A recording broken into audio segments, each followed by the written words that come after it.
Good evening, everybody, and welcome to Thursday Throwdown. It is not Sunday Showdown. I will change the text on the screen here as we are talking. My name is Dr. Fish. I will be your op for this evening, and alongside me we have two wonderful casters, two familiar faces. We have Heat Shock. Hello, Heat Shock. And we have Nice Jewish Owl. Okay. Oh, crap. Okay. Well, we have two great matches tonight. One, we're starting off in the Pro Series between Lefty 2111 of Manker's Multiple Wives, which is the team that Nice Jewish Owl is on for Pro. And then on the other side, coming off their bye week in week 1, we have Mullahu from Poem Locked and Loaded. So if you guys want to go over classes and well, we don't need to go over classes. We have deck lists. I'm gonna pull those up on the screen, and you guys can go over it. I'll change the names as we go along in the decks because I am a bit unprepared, unfortunately. I have Mullahu's lists on the screen. Yeah, it makes it a little easier for us that both players brought the same 4 classes and the same 4 archetypes. So we've got the 6 Demon Warlock, the combo Quest Warlock that everyone hates seeing on ladder. We've got Shadow Priest, we've got Quest Shaman, and we've got Quest Mage. Yes. Right. It's going to be a little bit of a mirror, except for when you take the bands into account, because we do have different bands. Lefty has lost his Shaman, which had a Doomhammer, I think, and was maybe uncomfortable for the Mage and Warlock. And on the other side, Moholo lost his Mage. Gotcha.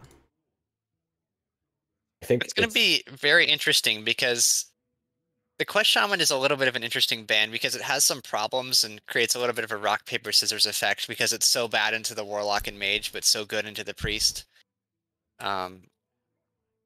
It's going to be interesting that I think it's a little bit of a weakness, even though it got banned by one of the players, and I don't know how that's going to play out, so it'll be interesting. And the Priest also has to dodge that Shaman because it's really bad there, and otherwise it's pretty strong into the lineup. Yeah, I think one thing worth noting that we were discussing a little bit before the show is that Lefty does have King Mukla in his Priest, which is an unconventional card. I've actually seen a few lists going around on ladder with it, but it is going to help it into that Quest Warlock. And I do think that that's fairly relevant with the Mage band, because that's sort of where the Priest is going to need to find the win, either there or in the mirror. Right. The Mukla is also probably not super convenient for the Shaman. It'll be okay. It can play bananas, and Priest is gonna love getting bananas, so that'll be interesting. But I think that you really do have to kill Warlock quickly, so maybe that 5/5 on turn 3 will get there. I guess we'll have to see.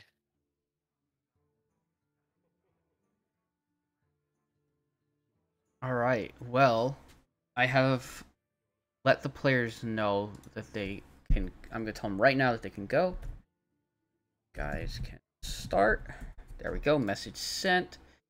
So for those who are watching on the stream, we're gonna have Mullahu on the bottom. He will be our first to spectate, and Lefty 2111 will be second to spectate. He'll be on the top of our screens. Gonna wait to get some eyeballs here. Stop being a thing. There we go. Okay.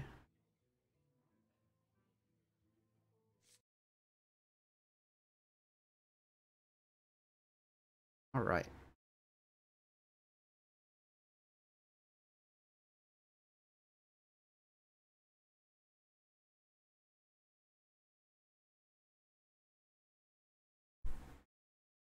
Yeah, I think with these lineups being so similar, this could really easily go either direction. Yeah. It is going to be super dependent just on hitting the right matchups. I know there's always the arguments about Q order in Conquest, but I do think if you're able to get extra info about what you think your opponent is going to queue, you can get Well, I uh, don't think you can say Q order doesn't matter in THL by any means because yeah. people need to get points. So you're incentivized to play your stronger decks first, and at the same time you can exploit that. Mm-hmm. So it's often good to play strong decks that are good against their strong decks first. Yeah, and looks like we're starting off with a Priest Mirror. Ooh.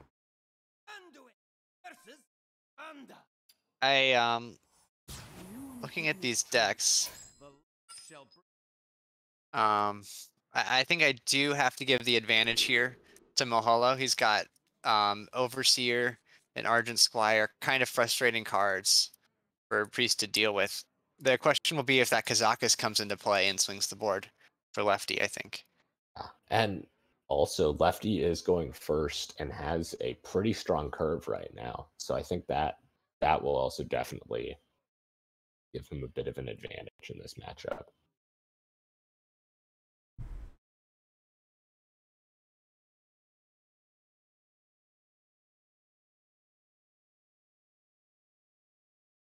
Actually, I'm going to argue here that the better hand goes to Moholo because I think Tour Guide is just insane.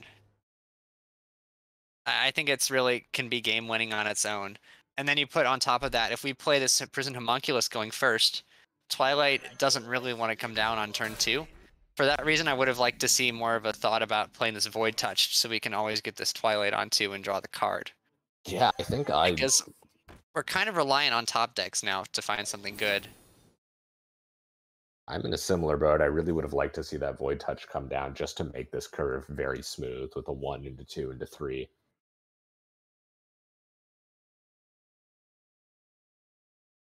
I almost feel like we need the card, but we also need the bigger body. If you play this Void Touched, it really gets demolished by this Tour Guide in hand. Yeah. But so does the Twilight. Either one is not going to line up well into the 1/4 here. I wonder if we just even hero power the 1/4 so that next turn we can play. Oh, he doesn't agree. I was going to say we hero power this 1/4 and this taunt is in the way and it can't really do anything as a 1/2. But we see this Tour Guide. We could Tour Guide and coin a Wriggling, or we could Tour Guide and Arg Merchant to finish off the 2/3. I think Tour Guide Og Merchant is the one I like the most because it gives us 3 bodies on board, so we can probably get full value out of our Wriggling Horror next turn. Yeah, I think that makes sense. The only thing would be you need to make sure you have you might not want to commit to the coin on turn 3. It might not always be good because having a lot of 1 and 2 drops means that you want to be spending your mana very efficiently. Deciding with the Wriggling, perhaps. Maybe he wants to coin that out. Uh-oh. This is just worse, right? Yeah, I believe it was strictly What was the better for point? us to just We missed a damage, and we put a damage on our guy. Stream nerves, perhaps, coming into play there, and overthinking this line. Yeah, I mean, I can also see just honestly forgetting that Guardian Og Merchant can target enemy minions because it's very rarely used in that way. I think if that's the case, then we know that Moholo is not much of a rogue player, because rogues from last expansion will be very familiar with that interaction, I think. Yeah. Well, I think even less of an OTK Demon Hunter player. There's a lot of turns where you're just Yeah. playing that Ethereal Og Merchant to kill a 2/1. I always ended up cutting the card whenever I played OTK Demon Hunter because it just felt like a Elven Archer in that deck a lot of the time. Like, can we do something better than shooting a minion for 1? But here I think we're just going to see a 3-drop unless he wants to go wide. I think this is okay, trying to grind out the hero power value. I don't mind this line. I think this protects the 1/3 pretty effectively. If you know that you're taking that highest attack minion off the board, then it's not going to get through this 2/5 at least now. But the 1-3 goes both ways. It's really bad when you're behind. And I'm not sure how much we should focus on pushing damage in this matchup. Yeah, I mean, I think Lefty's sort of, with the curve it's looking like he's going for, he's sort of maximizing that hero power usage. And I think that's Right. very beneficial when you're using that hero power to just clear off your opponent's eyes. I think the other thing we have to account for is that 2-3, right? That he used just as a body. And because of that, he has a little bit less value in his hand, and he may want to preserve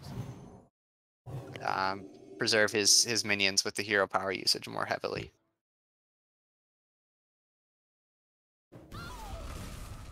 I don't know if there's too much incentive to trade here. We just saw the buff card. Does Moho have a lot of other buffs in his deck? I don't think he did. Oh, he does have the Dragon Maw Overseer, so it might be a reason to try and start chipping the board down. I don't think it's a particularly good card in the matchup, though, because it can die immediately with the hero power.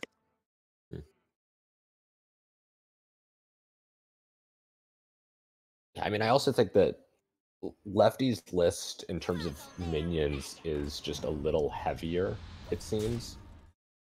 Right, I think it's that the question of Kazakus. that Kazakus, right? Because Kazakus can be a very heavy card.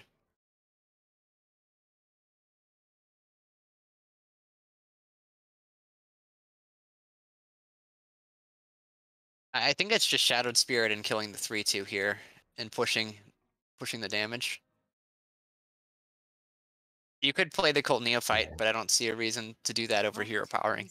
The hero power is just so incredible. Yeah, the amount Especially once you get spells. past the first few turns, it just gets really good.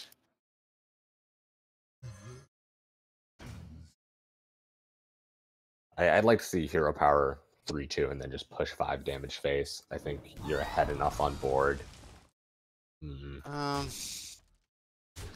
I don't love this, but to be fair, I don't think the effect of the 1-drop is particularly helpful. So I don't mind it. And actually, we get to see a very, very big reward here, because now this Dragon Maw Overseer is pretty underwhelming. Unless you play the Twilight with it, which you don't want to do. I think it actually worked out really favorably to take that trade with the hand of the Overseer and the Elucia and the Twilight. Here, I think I'd like to see Pit Fighter Tour Guide. I'd like to see Benedictus Tour Guide. Okay, Yeah. this is fine too. I don't feel like the Mukul is that much better than the Benedictus. I guess you just bump the 4-3. I don't like this because I wanted the 4-3 to eventually die, right? That one's less valuable. The Mukula Neophyte combo is really nice here, because these bananas are totally unplayable and the hand isn't very good. You probably just end up double Overseering and buffing each other. I think that seems like the best option, but I don't know how good of a position that puts you in, because one of them just gets traded into by the 4-3. Well, I think this was worse. Yeah. This didn't work. At this point, the Benedictus comes down, and I think it's just too big to get rid of. The board control has totally been lost.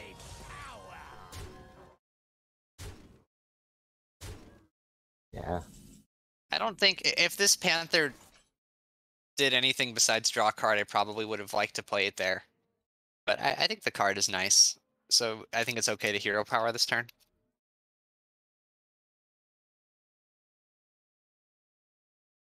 I think this is...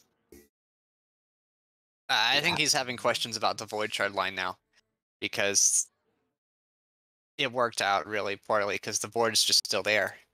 The 5-5 is still there. Yeah, I think the combo of Mukla and Cold Neophyte was Well, and also surprisingly strong. We both kind of criticized trading off your 1-drop on that one turn, but it really just prevented the Dragon Maw Overseer and the 2-3 from being good plays. That was a really heads-up line.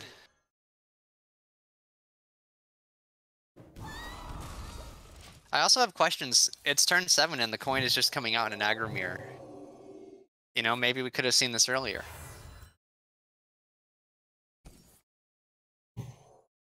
I'm not sure. I would need to sort of look back and see if there was a turn where we could have played the coin to better effect. It never stood out to me. I know that much. But yeah. So how much do we value this peasant? Well, I think you can set up lethal, right? Yeah, and you've I already don't seen know. one void We should shard. overthink it. I think I might have like just hero power face, play Panther, go all face.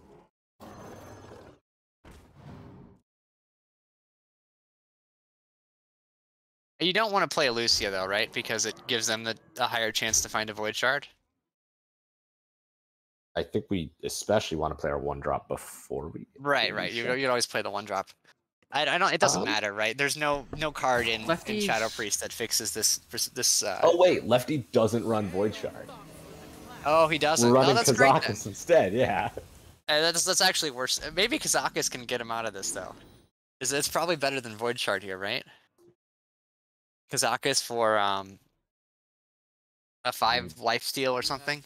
You wouldn't have enough mana. It doesn't to really play work. The 5. Because I got 8 too, yeah. Yeah, that was. I really like that Elucia play. I think I would have liked playing the 1/4 before we Elucia, but yeah, I think Lefty looking at his deck and saying, "There's nothing in here that stops lethal. Sure. You can have it." I think there is nothing with any line that saved him at that point, as long as you push face there. Yeah, so Lefty is going to take game 1, and I think getting the win with Priest is really going to be the impactful win, especially for Lefty with that mage. Whose mage being banned, I think that was his best chance to get the Priest by, and he took it. Well, yeah, I think so, because the Shaman, he could have beaten the Warlock for sure, but the Shaman is a very poor matchup. So, and most importantly, it keeps the Priest in play still, when it's not a very strong deck here. This one is tough for Mage though. I think the Priest will maybe find a path, depending on the presence or absence of a flow. I think with an open hand like this, I'm liking the Priest's odds. Yeah, this is going to be frustrating.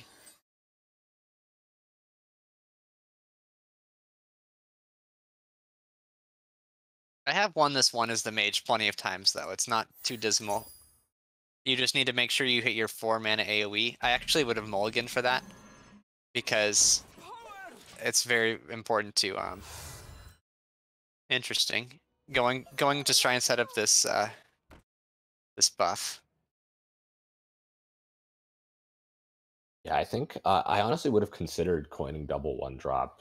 I think it's Burst Flame Brain Fleece here, is what the line is. You kind of have to know that. You like look at how bad this board is and see that you need to do it now.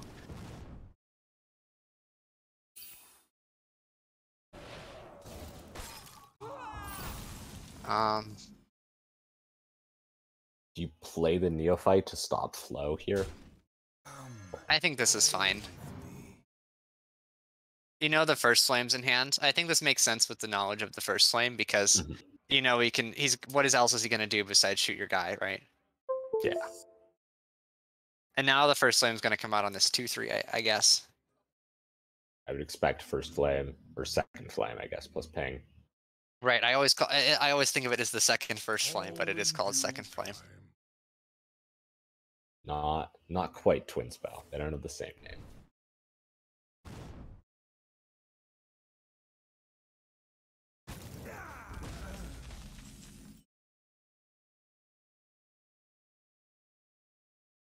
I like the Cult Neophyte here. As we were talking, the 4 mana board clear, very impactful, and shutting it down seems beneficial.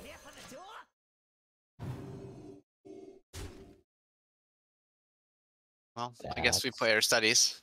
Yeah, that's an arcane spell, so we can proc the next stage of quest. Lab partner. Yeah. I don't think we need the Steward of Scrolls, and Solarian obviously turns off the Apexis Blast here.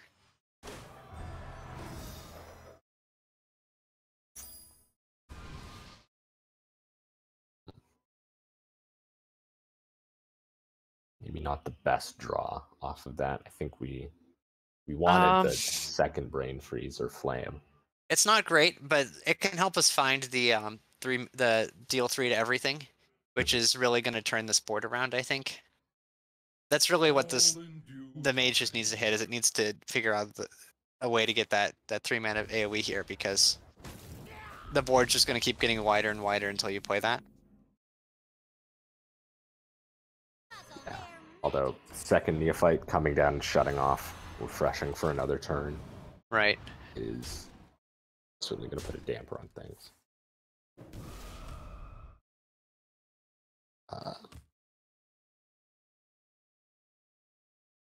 I'm expecting like a ping flurry here. I think you can't take this damage right now. You could do an ignite and a flurry. Ignite the Cult Neophyte, perhaps. I don't know if you want it in the raised Deadpool though. I was almost considering playing Lab Partner, then igniting the 4/3, and then Flurry. I think that's fine. I don't think there's a reason we need. I guess the downside would be cram session.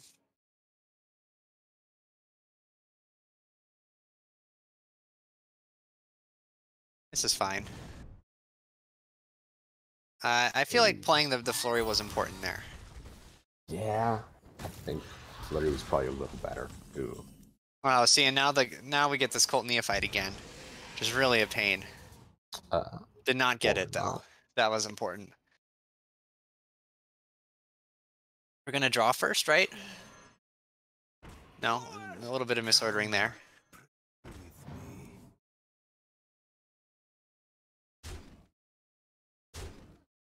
And now even Ice Barrier isn't going to fix the problems.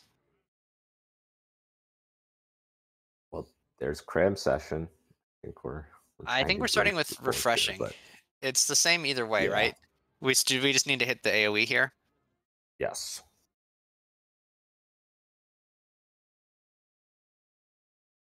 If you play Refreshing and you draw the other Refreshing, it increases the odds of finding the AoE. It's not going to matter though, I think, with... There's the Fire Sale. Oh. It's not going to matter with double Void Shard in hand, because there's just no way to gain health at this point. Okay, we missed a damage. 2 damage, actually, because there was a 1/3 there. I think Lefty realizes it as well. It's game over now. But, if that freeze had come down, it might have bought another turn, which probably wouldn't have done anything. I don't think there's any 5-drops that heal you here. I don't know if there's any outs from Apexis, but I don't think there's any outs any other way either. Mm-hmm. And there might be. Is there the thing that gives you armor when it's damaged? I think there's a Gold 3/7, Grunt. right? Yes. Yeah, that's your out. I don't know what this is doing.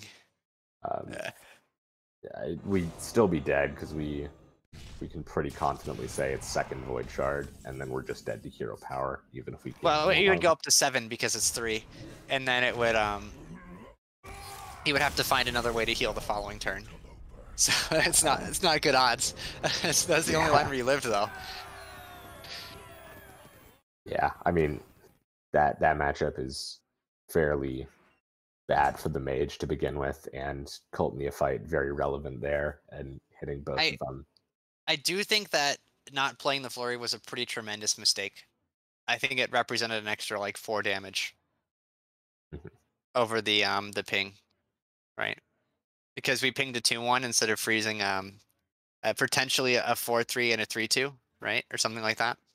It was a 3/2, 2/3, 2/1, so it would have prevented 3 damage. 3 damage. I mean, that would have been a big deal at the end, right? 3 damage might have been. Would have been 2 extra turns probably. So yeah, definitely could have ended up being relevant. Well, that's priest through. Yeah, so now, I think, Both priests. I think the shaman's in trouble, is what I'm looking at here. I'm not seeing how the yeah, quest shaman gets through the mage and the warlock. So I think that makes sense. Queue your warlock, try and get the point there. And if the mage or the shaman doesn't get through, at least you got 2-3. mhm.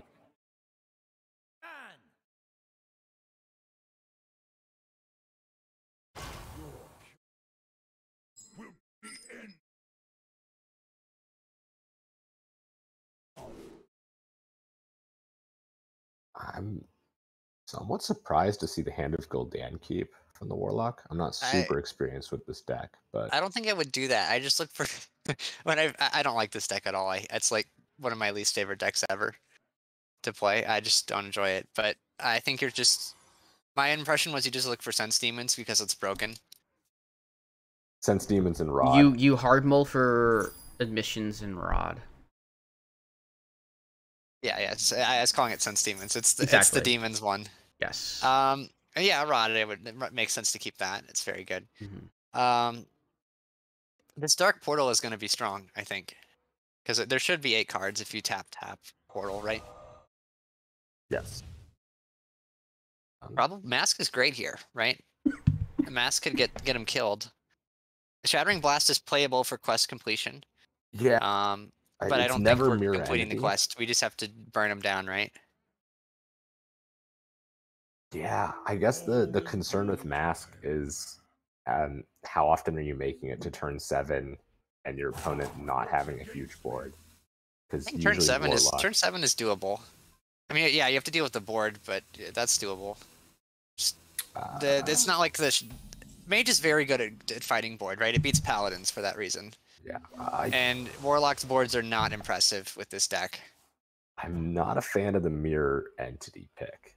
I think that the idea here is that they play a 2/6 like your spells cost health, and then you draw your deck with the mage and kill them with fireball. I think that's what our plan is. I don't think it's gonna work because there's gonna be this unstable shadow blast on it when you see that come down.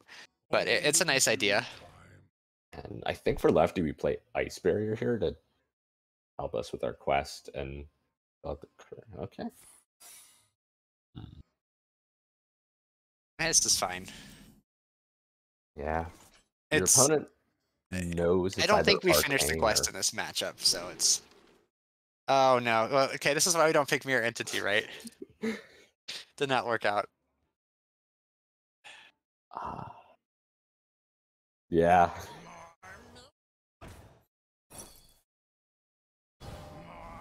Now the imp gets shadow blasted and it activates next stage of the Warlock's quest. I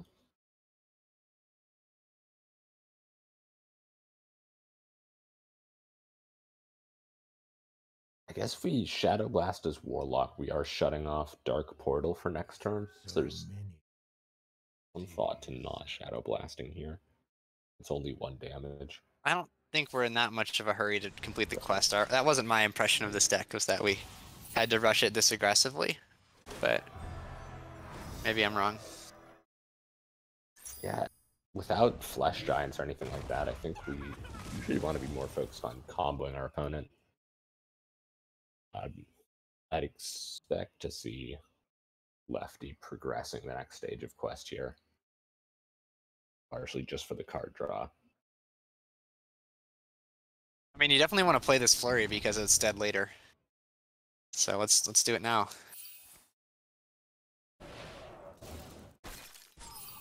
I wonder if you were supposed to Shadow Blast your own minion there. I think that would have been reasonable. I'm not a fan of killing my own minions with anything, but I'm a little surprised it would have been helpful. by the ping there. Yeah, I am too. It does prevent Shadow Blast hero power to get next step of quest as well. Yeah, I think he's also trying to strain his opponent's cards.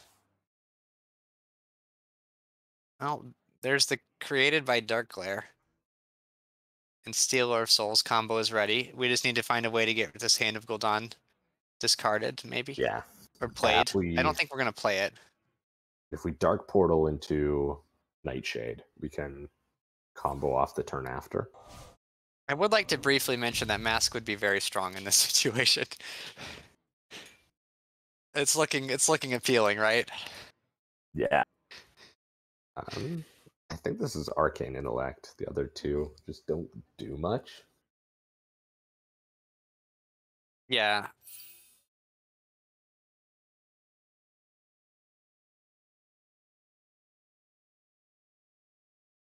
I don't think Studies is very good here.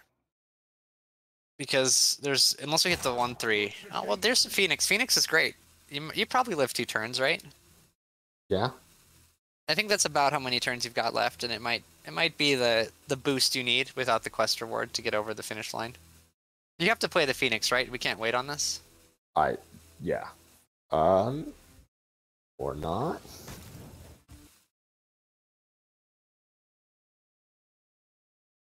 Warlock just Dark Portals. A second Dark Lair isn't really what you want, though. No, and I don't feel like we can throw away the coin in this situation. The coin is important for this hand, right? Well, otherwise we're milling a card, so... You could play the free Dark Lair. That would wipe out the discount on our other demons. Oh, though. you're right. Oh, that's painful. So, yeah, I think it's roughly equivalent to just playing the coin. I think you just play the coin then. Yeah, you convinced me. This Hand of Gul'dan keep is looking worse and worse as the game goes on.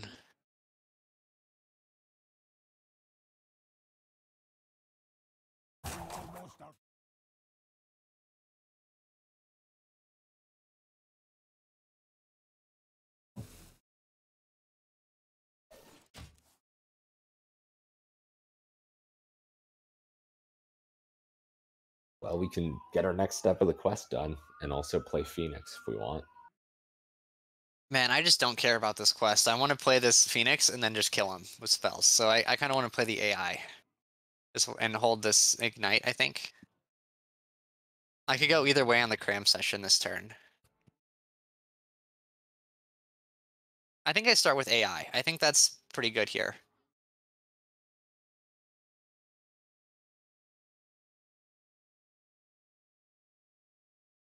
I definitely prefer the Phoenix kill him plan over the quest completion kill him game plan. Because I'm not sure how we would ever finish the Frost spell.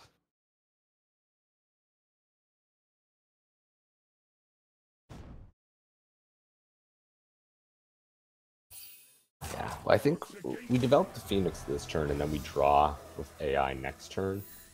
I guess we could take Shattering Blast if we're really dead set on completing this quest. Oh, I hate that. I like Counterspell. I actually would have fixed the tradable so we could draw a card next turn. Oh, and we get punished for not ditching the coin.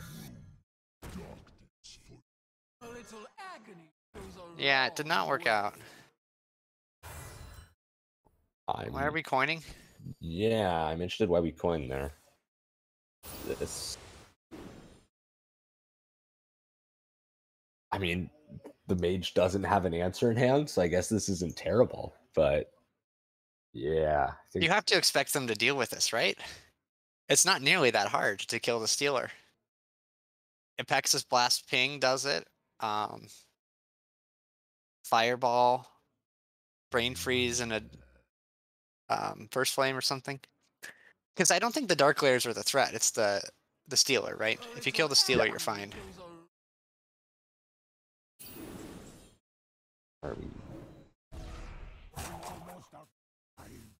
This seems like suicide.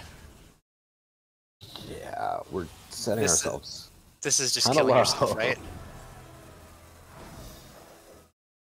We still can't play the Hand of Gul'dan.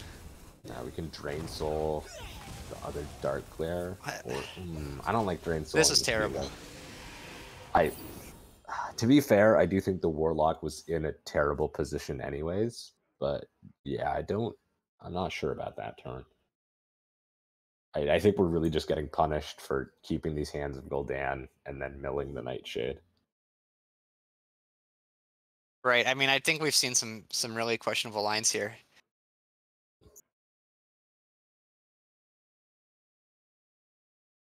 Is there a Raise Dead in this list of Warlock?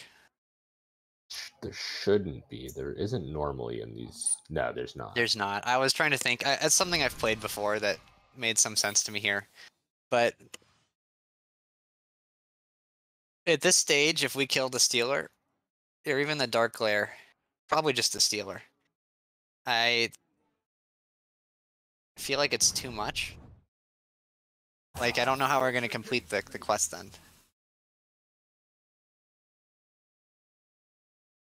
Maybe if there's a free admission next turn that hits the 5/5 and the Stealer.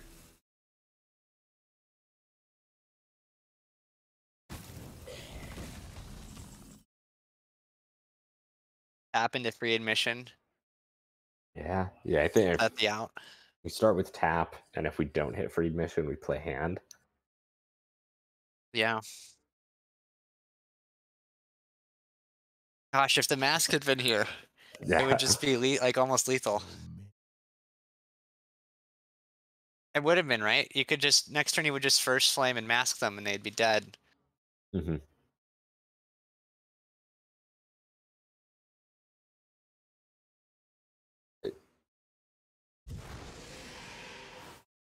I'm not sure about this line. I mean, you're desperately trying to get health because you just killed yourself last turn, right? Yeah.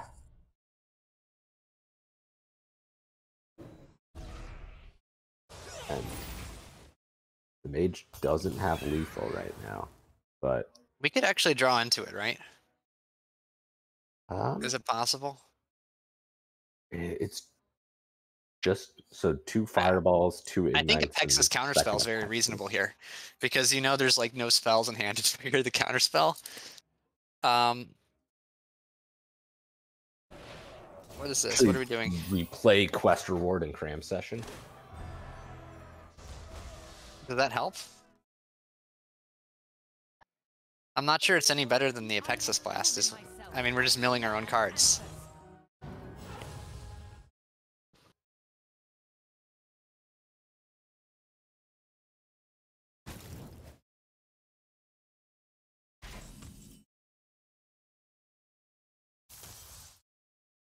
So Apexis counterspell would have just been lethal here, right? Or there wouldn't have been anything to be done if you had gone with that line.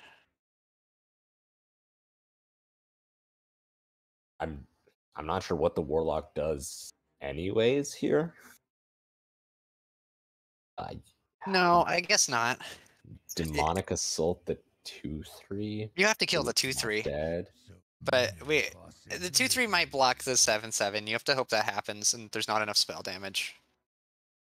Yeah. We know there's like any removal card off this Gram session will be lethal, but Yeah, this is lethal in hand. yeah, we just have Fireball Apexis. Yeah. Yeah, I mean, Warlock definitely did not draw well, and I don't know that it was just the draw, because I think we saw some fumbling here from both sides. The mage, yeah, if we had taken that mask, we could have killed a couple turns faster. Well, the weird thing about the Mirror Entity is it baited your opponent into taking 5 from the 2-mana spell. Yeah, that's fair. If he'd killed his own minion, it also would have been a lot better, because that hand would have gotten really gross with the spells that couldn't target minions. And instead we got to cycle that freeze.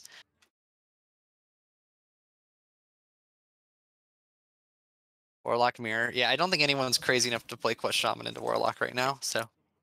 Yeah. Yeah, we do have the slight difference in these lists. In the 30th card, we've got Lefty is running the 7 demon, so he's got that 1 Minari Mosher. I'm actually a fan of 4 demons, personally. I think that's pretty wild and fun. If you're trying to win the mirror, right, you just play 4 demons, and then you always hit your discounts. Yeah, I think that was the build that people were initially running, but I think the addition of the Nightshades I makes your see how it draw helps. more consistent. Well, I think it helps the bad matchups too. So I was just thinking in the terms of the mirror, then you can just combo faster if you're reliably discounting your more critical pieces. I think we're throwing the Mosher, but yeah, the backfire seems keepable, Yeah, Backfire is good card. especially without the coin. You're down a few cards, so getting a big hand early is nice. I think Mahalo has a stinky hand. Yeah, but we have 2 turns to draw Rod or Free Admission. Yeah. Lefty's hand looks pretty good right now. You're still missing the Stealer, but if you find that, it's really going to come together, I think. Yeah. I think it's going to be like a tempo demonic assault next turn. Yeah, I think, honestly, Warlock suffers from a somewhat similar issue to Mage, in that your deck has a lot of targeted spells, and because you're drawing a lot of cards and a lot of those are targeted spells, if your opponent doesn't play any minions, it can often be hard to get those cards out of your hand. Right, but usually it's certainly a problem for Mage, but usually it doesn't end up milling its own cards. Because if it has 10 cards, it usually can find something to play. I don't know that that's the case with Warlock. Because there's so many, it just has so much removal. Mage runs more into the issue of if your opponent's not playing any minions, you can't progress your quest, and that's what messes with you. But they both sort of suffer from needing to target things to advance their game plan in a way. I think this was a good line, by the way. It's a quest completion to just shoot yourself here.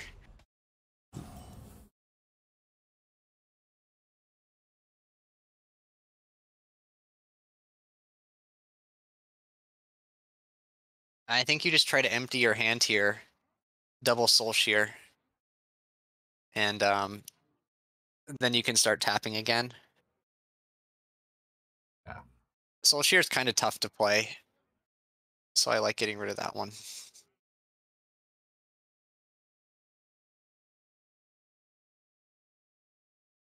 You could Soul Shear tap. I think that's reasonable.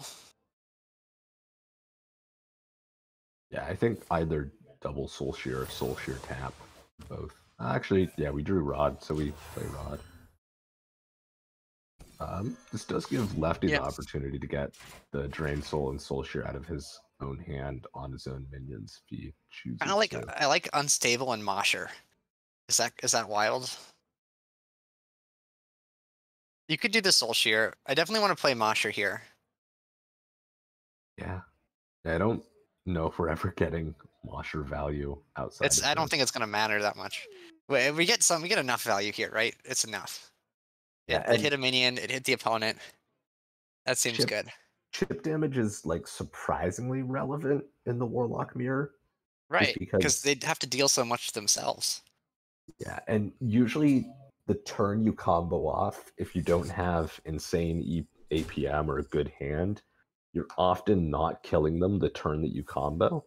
But if you get your opponent down to like 12 or 15 with both your damage and their self damage, you can usually kill them that same turn you combo.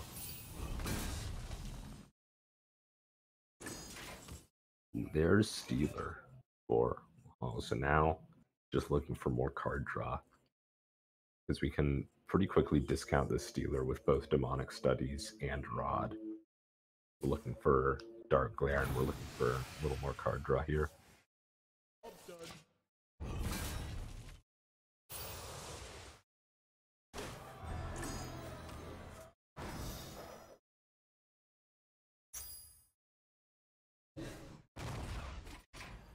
Well, time for the Nightshade, right? Yeah, I think we Nightshade and then Drain Soul our own Nightshade. Yeah. Or Unstable Shadow Blast or Nightshade. The Shadow Blast, I think it's very useful for killing the enemy stealers. So I don't really like that line. It does complete your quests. No, not yet. So it doesn't even complete it. I wouldn't Shadow Blast, but it is another theoretical option. I think I'd go for Drain Soul over Soul Shear, but I don't know how much of a difference it really makes. We do want the soul fragments in our deck, right? From a healing perspective, yes, but the animation can slow you down if you're trying to actually combo. So sometimes you don't actually want them in your deck. Why did we not play anything? We have a Nightshade. Yeah, I'm.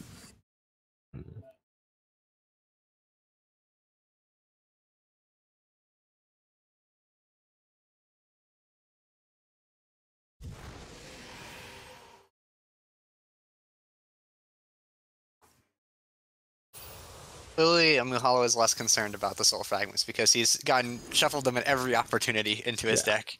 Well, with Rod, they do count for additional draws, so that's probably part of the reason. Oh, and Atheron's fantastic. No, we don't agree. I think it could have been a free 8/6. Yeah, I don't know how good a free 8/6 is in this matchup, though. It's annoying, right? And it gets it out of your hand. It's not going to get stuck. Still no Stealer of Souls or Sense Demons. I think we probably play Mosher. Then see, this is why we could have played it earlier. Soul our own Mosher. How bad is like a Mosher Matron turn? We mill a card. You could Matron first and mill after.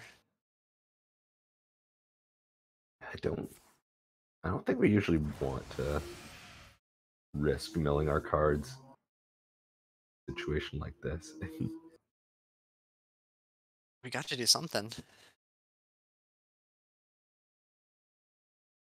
This is reminding me more and more of the Control Warrior mirrors, where you're both like twiddling your thumbs and dumping one card a turn until somebody draws something playable.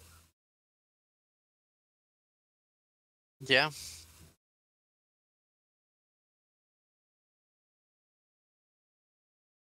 I don't know, the Control Warrior thing was more interesting because your resources mattered, right? And this your resources are actively bad. So it's kind of flipped, I think.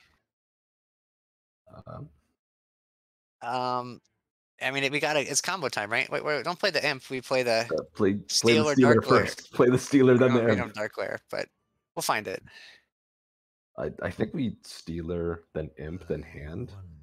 And even if we don't draw Dark Glare, we're just set up with a bunch of cards that cost health. Right, we've invested 2 discounts into this, so we don't want to play the Imp, never right? played it. What?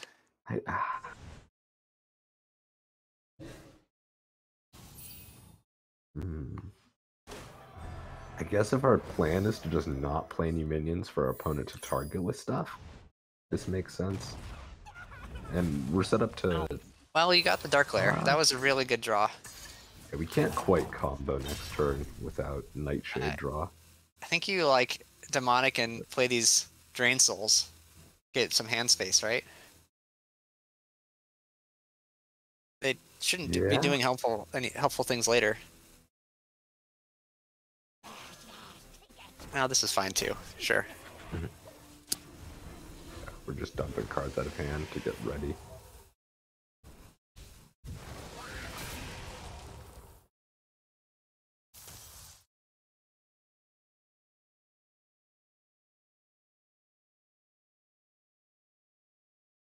We have to play this Mosher at some point. Yeah. This is some things went wrong this game. We've had a spider tank in our hand for like the past 7 turns. That wasn't the spider tank I wanted to play.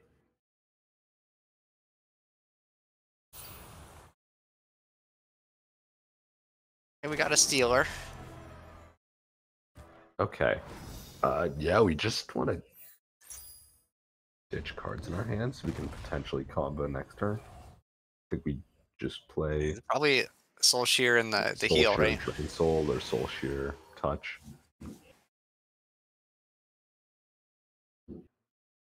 I mean, you could Shadow Blast.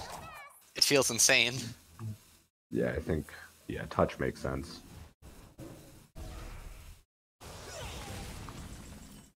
Yeah, this is Stealer, Darkglare. Freed Mission isn't guaranteed to draw a Nightshade. It's very likely, but not guaranteed. Okay, we did draw it. Found it. Yeah, we just play the Nightshade. I don't think we're supposed to play the second Stealer here, right? I don't think it makes a I'm not difference. seeing a reason to do that. I think it's just you play all of the good cards. We're not gonna kill him this turn, right? I don't think we can. How fast? I think you need another turn. I mean, we're playing Quest Reward, we're playing Hand, and all of the cards drawn off of Hand are going to cost health.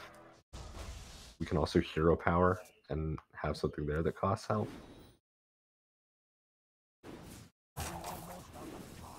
But we don't want to. We want to just play the hand, right? We don't want to play the 5/5. Damage. Then, yeah. Shadow Blast our own minion, we're playing the Nightshade. And turn I button didn't even see the 3. Shadow Blast yet. You knew what was happening. Yeah.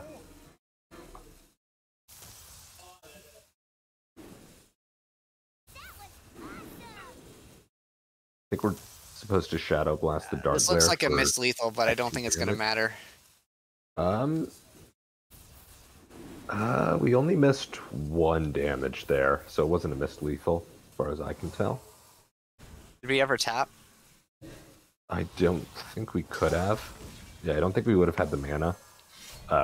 Because if we played more cards that costed health, then we didn't get the damage with them from Tamsin. So I guess we had tapped into something that costed more. We potentially had lethal, but not tapping made more sense. It doesn't matter. You can't even finish the quest as Lefty here. You don't have the health. I mean, you can heal. You can heal to 8 and then die. And the other thing is, when you finish the quest, it's not going to matter, because if your cards cost more health than you have, you can't play them, even if they damage the opponent, right? I think Lefty is just lost here.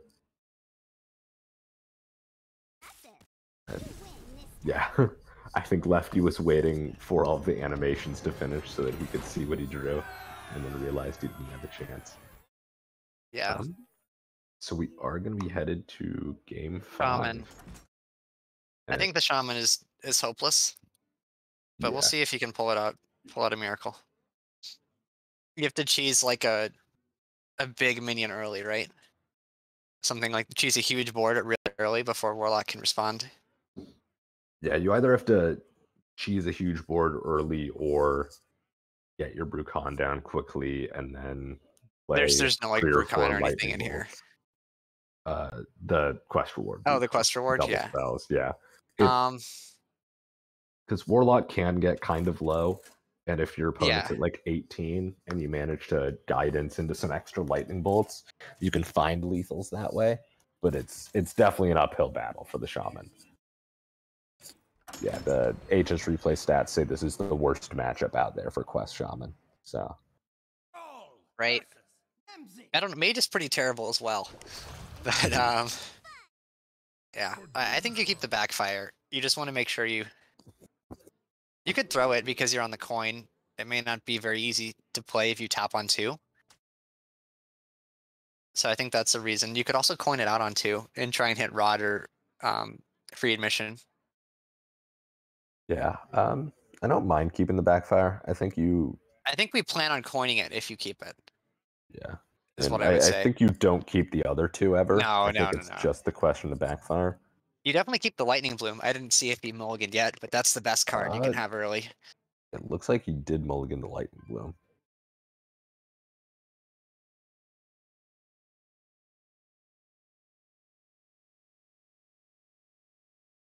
I don't. What would be better in our opening hand than Lightning Bloom is Quest Shaman. We just talked about how you need to go fast, right? I'm not sure.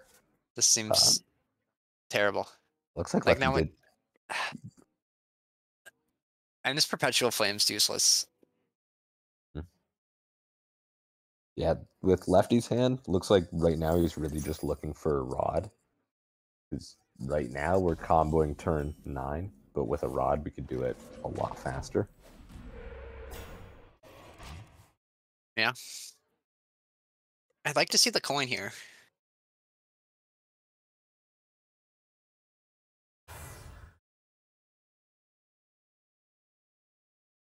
Oh, there's Free admission, yeah.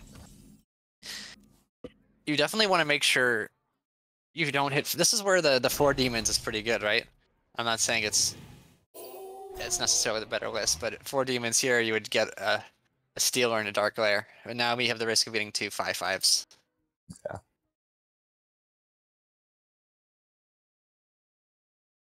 I think you rep the free admission.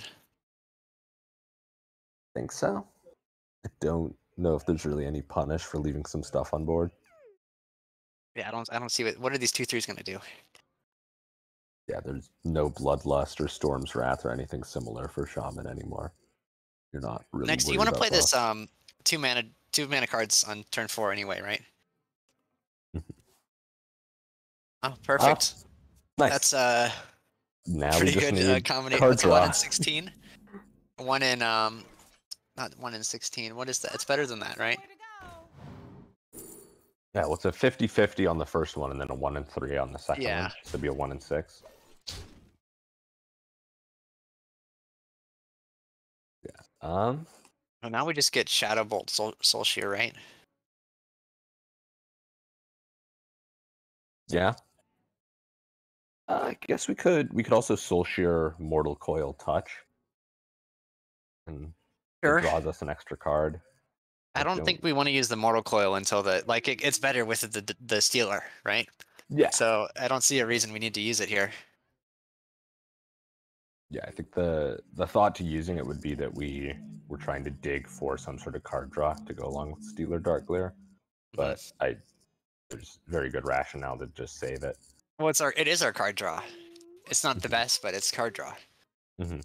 Yeah, and like even next turn we could go Dark Glare Stealer, tap Mortal Coil. Yeah, we could. I don't think that'll be the line. Yeah, I probably wouldn't, but it's an option.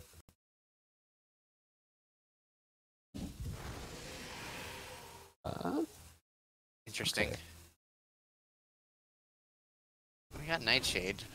Yeah, well, you don't have hand, which is. I think you could. I don't think we need the heal. Yeah, I don't like this line. We might have wanted to just play touch just to get the card out of our hand.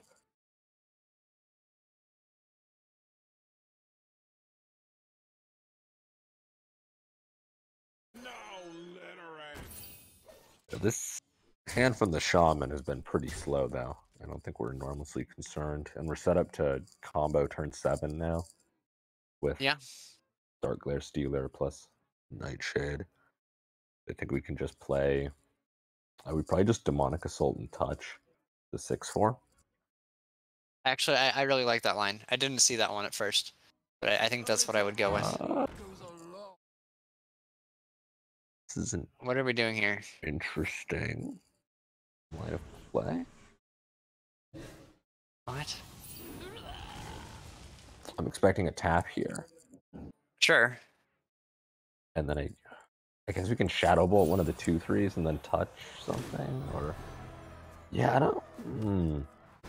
I'm not sure about this line. I think I really wanted to save this Dark Glare. Right. The Dark Glare was really good because it was 1 mana. Yeah.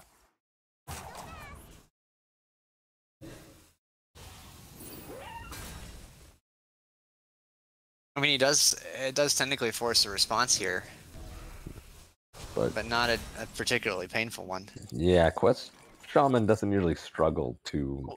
I think what we're seeing here is we're going to see the turn 6 quest completion, and he's not going to he's not going to play the reward until turn 7, is I think what he's going to go for. But Shaman can maybe set up a lethal. He's got 3 Serpent Shrines, so that's 9 plus 2. Maybe you can get there. Perfect. Those are great. Now we can play a charge cell in a revolve or something, right? Yeah. Do we play Perpetual first just to get a slightly higher cost minion, or is that not I worth think it? you want to play it after because it kills them. Maybe it kills the minion. You could also Yeah. just play the Serpent Shrine in the Perpetual or something. I guess This we is can fine. Perpetual charge call now. Yeah. Yeah, this was good. We don't need to revolve the charge call minion. That doesn't help, right? Fine. Unless we really low roll. That's not a low wow. roll. That's very strong. I think Warlock kind of has to go Stealer Nightshade here and just hope that we're set up to win the next turn. I don't know how many cards are going to kill this 7/8. I think both of the deal 6s have already been used, right? Yes. Drain Soul or Soul Shear will allow us to clear it if we do Stealer Nightshade because we can rush in. Well, then I'm going to kill the 2/4, but I don't think the 2/4 is a problem. But that makes sense. Yeah, I think that's the line. You just have to hit one of the deal 3s. Yeah. And even if you don't, you're pretty much never dead here. Well, that works. Oh, there's Drain Soul. Nice. Yeah, we definitely just Drain Soul I also this. kind of expect to see the other Nightshade. I don't think I do because it discards. Oh, it could discard the Stealer. Yeah. And next It's 1 turn, and 3, but it's a painful one. Well, I also think next turn we kind of want to play that Nightshade alongside Mosher and heal for 8. Well, then we're discarding our Stealer still. That doesn't change anything, right? So I don't know why we would. I guess we could play the Stealer first as a 4-mana 2/6. This is an interesting Quest Warlock game. Right.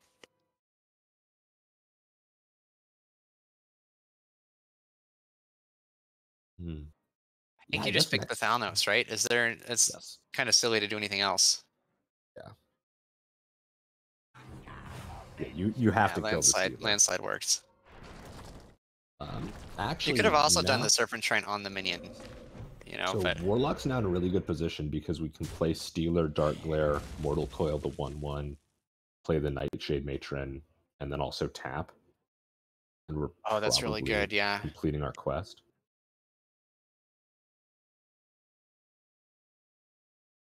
I really like that. He might go for the Skull Spirits here, but I'd really like to see that line.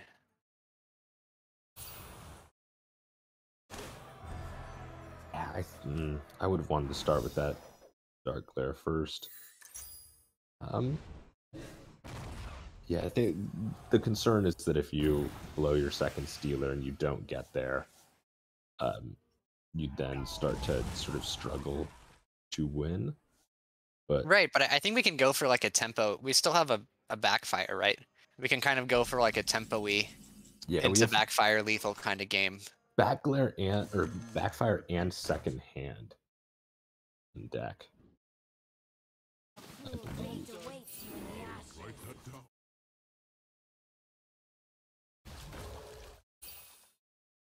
And now there's nothing with 1 health, so we can't draw with the. Well, we can demonic assault. We just go Stealer, Dark Glare, Nightshade now because we drew hand. We got to go though. We can't sit on this because it's going to take a bit. So let's start our turn.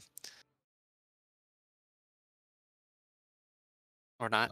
Take our time with it. You know. Yeah, we're taking long enough now that I don't think we're. I don't think you can go for it. You're not gonna be able to get there in time. Because there's a bunch of soul fragments in deck, right? Yeah.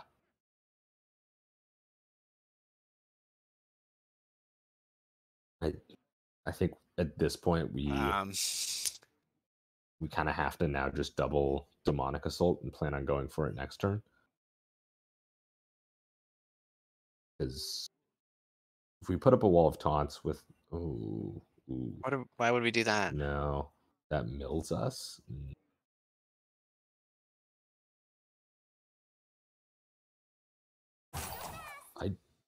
don't like. Is he this. going I for the don't think- Mosher, I guess? I guess that makes sense. I'm not a huge fan of this, though. I think I would have liked to just go for it. But yeah, at this I think stage it's of the going to turn, get there. Yeah.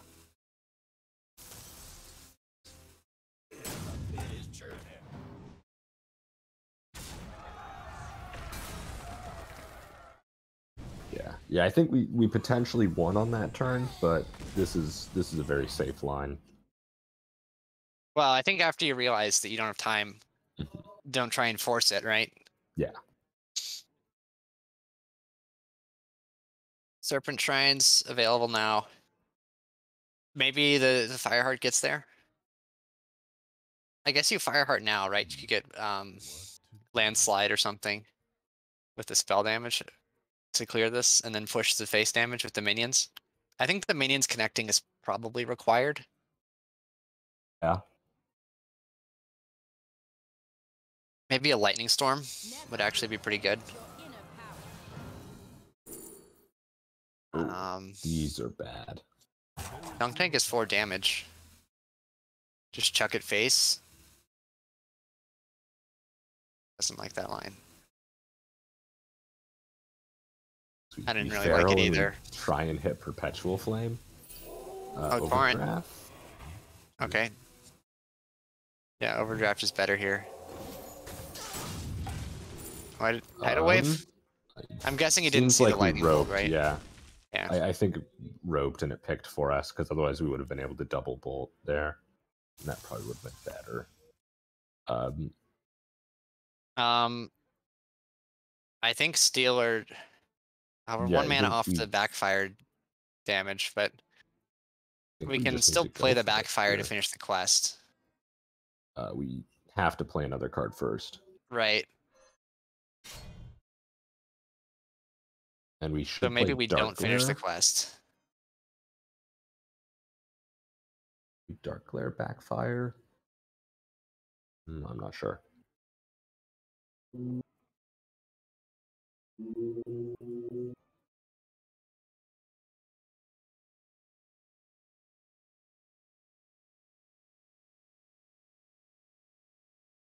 Well, now I kind of don't want to. Well,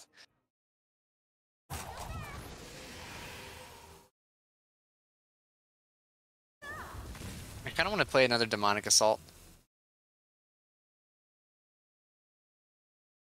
Retapping? I want to tap. Let's tap. Okay, no. I mean, we're at 30. We're never dead here to the Shaman. I guess there's probably crazy miracle worlds where we're dead, but we've already seen Fireheart come down. So Well, those I'm are as unlikely to enticed happen. as I am by the Stealer combo, I realize we can't play the 5/5 if we go that line right. We won't have enough mana. Yeah.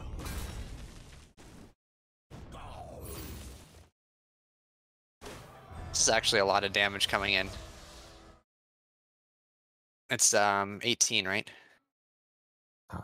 Hey, you can't play the Not second all this Serpent turn, Shrine, but in the it's- next yeah, coming turns, and I don't think potentially there's a lethal here.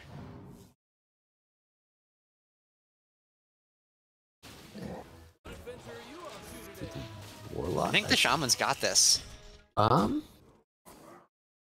It depends how many think of the it's cards over. in our deck are real cards for the Warlock.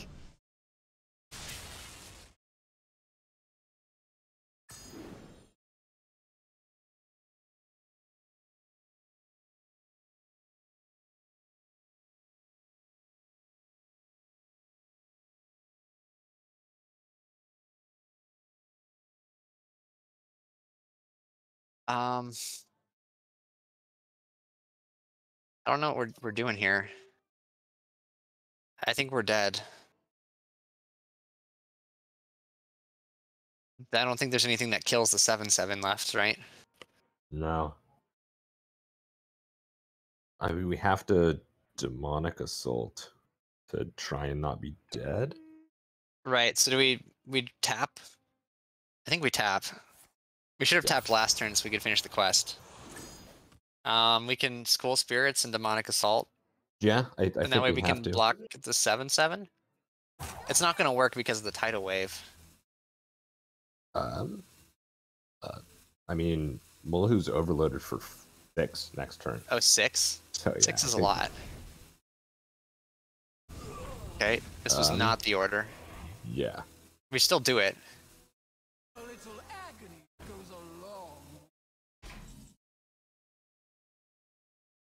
It's lethal. Oh, it's exactly lethal. Wait, the It's problem the was we didn't Serpentron. block the 7/7, right? Yes. We needed to block the 7/7.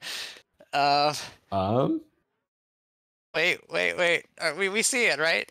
We spells cast twice. Yes. Okay. Okay, we're counting. We're counting. Yeah. All right.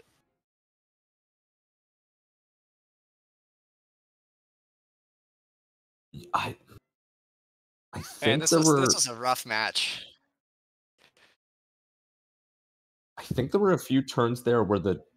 Yeah. I Yeah, think the it's Warlock over. could have won there. There were a few turns where we had the option to go off with Steeler, and we just waited too long.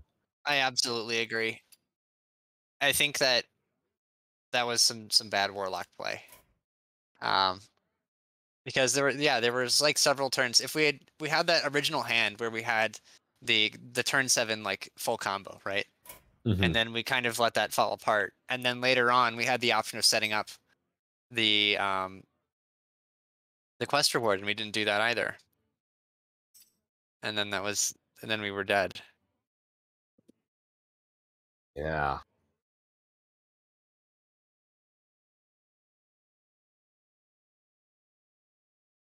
All right.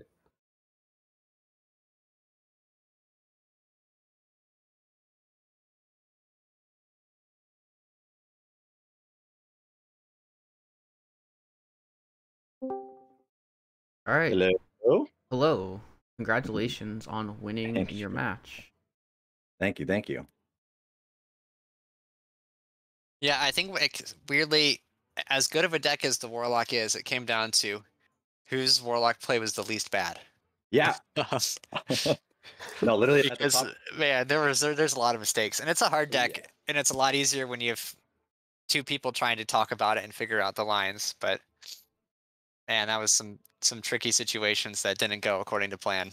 Yeah, there was a lot of spaghetti there. I mean, even pre-game, I was like, I'm glad that we both left Warlock up because it's just going to be a complete fiesta, and it's just a matter of who has more reps on it, I suppose, who draws a little bit better. But it came down to both of us hard throwing our Warlock games, and then it came down to the rest. The last game, it was I don't think you should have been in that with the hand that you were up against. Oh, did they have the nuts? Yeah. I think there was a turn 7 lethal. Okay. Yeah, but that's why I kind of felt okay. Like both of us honestly had decks that were good against like the leave up Warlock, hope they throw, and then have goodish matchups where if you try to go off and you don't complete, almost all the decks that we had just kill you, like Mage and Shaman. Just if you mess up, you're dead. Obviously, didn't want to take the tidal wave off of our instructor Fireheart. I saw that on your player cam. Yeah. I was like, oh, he roped. Yeah. Yeah, I was once I saw that overdraft, I was like, oh my god, no, and I had to start looking at what was up there. If we could attack again. I was also hoping at the Loan Shark we could get like the double coins to go off with the Brucon build your own Lightning Bloom. But yeah, those games were wild. Hearthstone is probably the hardest right now that it's been in recent memory, as far as I am concerned. Well, I don't like the meta at all. I think it's my least favorite meta ever, but I'm glad some other people are finding it interesting. But yeah, it's definitely like you have to be very familiar with these decks, and we've only had a few days since the balance patch, so it can be challenging in that regard. I think as time goes on, Warlock is going to get really kind of broken once people know it really well, and we'll have to see what happens. Yeah, I mean, I honestly literally just moments ago, an article that I wrote for talking about literally just that this deck is not going to be legal for very long. I mean, there's just so many things with it. That's why I would strongly suggest that people honestly start playing the Flesh Giant version, because I think that one is going to survive whatever happens next and come in terms of like Warlock changes. And that deck is very good. That deck should be what Warlock should be. This deck with Stealer Souls Handlock is fun. Not for long. Yeah, bring out some more Giants. Run it. I love whatever this Handlock. isn't. I feel that. Yeah, I think Handlock is kind of broken still, but Handlock's really fun. I'd like to maybe see changes to the quest, honestly, if there was anything. Like maybe not the lifesteal part. It feels like it's a bit much. I guess you could like Um, lose even more life, and then maybe it gets a little bit too difficult. Maybe. right. Maybe you bump them all up by 1. Yeah, at least. But Even if you just change the first 6 to a 7, I think that actually makes a pretty big deal a lot of the time. It does. Mhm. Yeah. And if you change that second 7 to an 8, that also makes a big deal. What's funny is that would make 0 difference in wild. That's the Yeah, I funny heard part. it completely yeah, broke I don't think they're wild worried too, about right? wild. Yeah, and I mean, because we'll have to talk about it a little bit. I'll talk about it in a little bit when we get into Warlock, when we get into the wild match. But because we actually do have one of those decks, I'm not sure if it was banned or not. I didn't check bans, but yeah, sorry to interrupt the flow of the interview. Oh, you're good. It was funny that we brought we brought the same lineup, which I thought was fun. But the priest version, we wanted to submit on Wednesday just because of like timing concerns and stuff, and so we submitted a little bit early. And I'd be curious to hear what you guys said about our lineups because there's a lot of weird stuff in a lot of our lineups. I really liked the Mukla. That was the coolest thing. Yeah, I'm a big Mukla gamer. I've brought it before in THL. Holy moly, yeah, that guy went crazy on just 5-5 and a 5-6. This is just already game over. Yeah, it was Mukla and a pit fighter. That's good enough. I'm still a big fan of the I'm trying to get people to play the Demonic Studies. I think that card is really sweet. Yeah, I see how it helps accelerate the combo sometimes when the free admission doesn't happen the way you want it to. Yeah, like I played the Minari Masha version for a little like 7 demons or whatever, and whenever you hit it off of free admission, it just feels completely miserable. Now, Demonic Studies can be another way to find your Masha when you need it. It found the matron for me, I think, in this game too. It's Well, it would have it's been pretty really. sweet. The weird thing is, it would have been really, really good that turn 5. Lefty had it turn 5, and it would have been really like it would have been good when it was played there because it would have done 3 and healed 4, and it didn't happen. And then that thing sat in his hand the rest of the game and clogged it up. Yeah, that's why I don't like that So- card. Well, I think you maybe shouldn't be too greedy with it. Is what I learned from that. Right? You have to kind of like the minions can clunk up your hand as much as the spells if you don't use them at the right time. Oh, like you're saying if you just jammed it on the Demonic Assault Voidwalkers that were hanging out?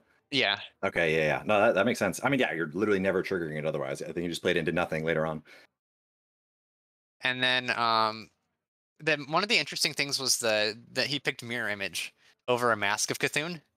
Ooh. And the mask would have just killed you on turn 7. Yeah. But he picked Mirror Image, and then you gave him a Desk Imp, and then you killed his Desk Imp, which enabled him to complete the quest, which was very interesting too. Did you ever think about killing your own Imp there? Yeah, definitely. I mean, that's what I was starting to do as soon as it happened. But I figured I would have know rather what him their just hand is, right? blow We've stuff on that cast a guy, vision. so. We know he had the 0 mana freeze, and he wasn't going to finish the quest. And then it helped him draw a card, and it really put his hand together. And it found him the fireball at the end, that one card. So yeah, no, I probably should have just shot my own, and just left him to if he really wanted to shoot his own guy, that was fine. But I think at that point it was already looking kind of doomed. yeah, you kept the Hand of Gul'dan in the opening, which we didn't really understand. But it didn't work out at all because you just had this hand that was stuck, right? Yeah, I And mean, drawing the deck second didn't one work. certainly was not ideal. Yeah, I've been messing around with keeping it, and it's been probably against mages probably not good enough. But again, with the extra demonic studies and things, you have a little bit more outs to get there. But no, definitely didn't play perfectly. That's for sure. It was the combination of we kept the Hand of Gul'dan in our opening, and then we milled the Nightshade Matron because our hand was full. That was a bummer. I mean, that one was just like as long as our top card isn't Mosher, but yeah. So you just wanted me to Throw go. the coin, I think, at that point. Yeah. I figured I was okay enough to go for. I mean, I jammed that turn. I also probably just should have waited and maybe shot some demonic assaults a little bit earlier because I was overvaluing the coin as just an extra mana on that combo turn. Because if we hit a good one, we could have still played the second Dark Lair and then potentially continue to go off, and we had a number of okay ones. All our matrons would have still been in the deck. But I probably could have just played a little bit more conservatively and just waited for a little bit. Yeah, I think stream nerves got to both sides, definitely. No, it was crazy. I honestly, this is the first time that I was actually feeling a little spooked before the set started. Normally I feel pretty good, but I don't know what it was about today. Yeah, we got the big stream nerves, and I don't necessarily think that I made mistakes because of the nerves. I think I just made mistakes because these decks are just crazy hard and so many weird spots. Rope is probably the most kind of unbalanced it's been in a long time too. So it's I mean, they're fun. I do ultimately, I think things are going to change, but I think it's meant as interesting at the very least. Yeah, for sure. We'll see how it plays out. I'm hopefully looking forward to Warlock changes. But yeah, I think it's kind of a given, unfortunately. But I think the meta will be great after that. There's a lot of fun decks right now. Even like Quest Shaman, like all four of our decks are just like fun decks. I think Quest Shaman's really fun. I think Shadow Priest has also been a blast. I don't. Shadow Priest is just Face Hunter with a different skin. Let's be real.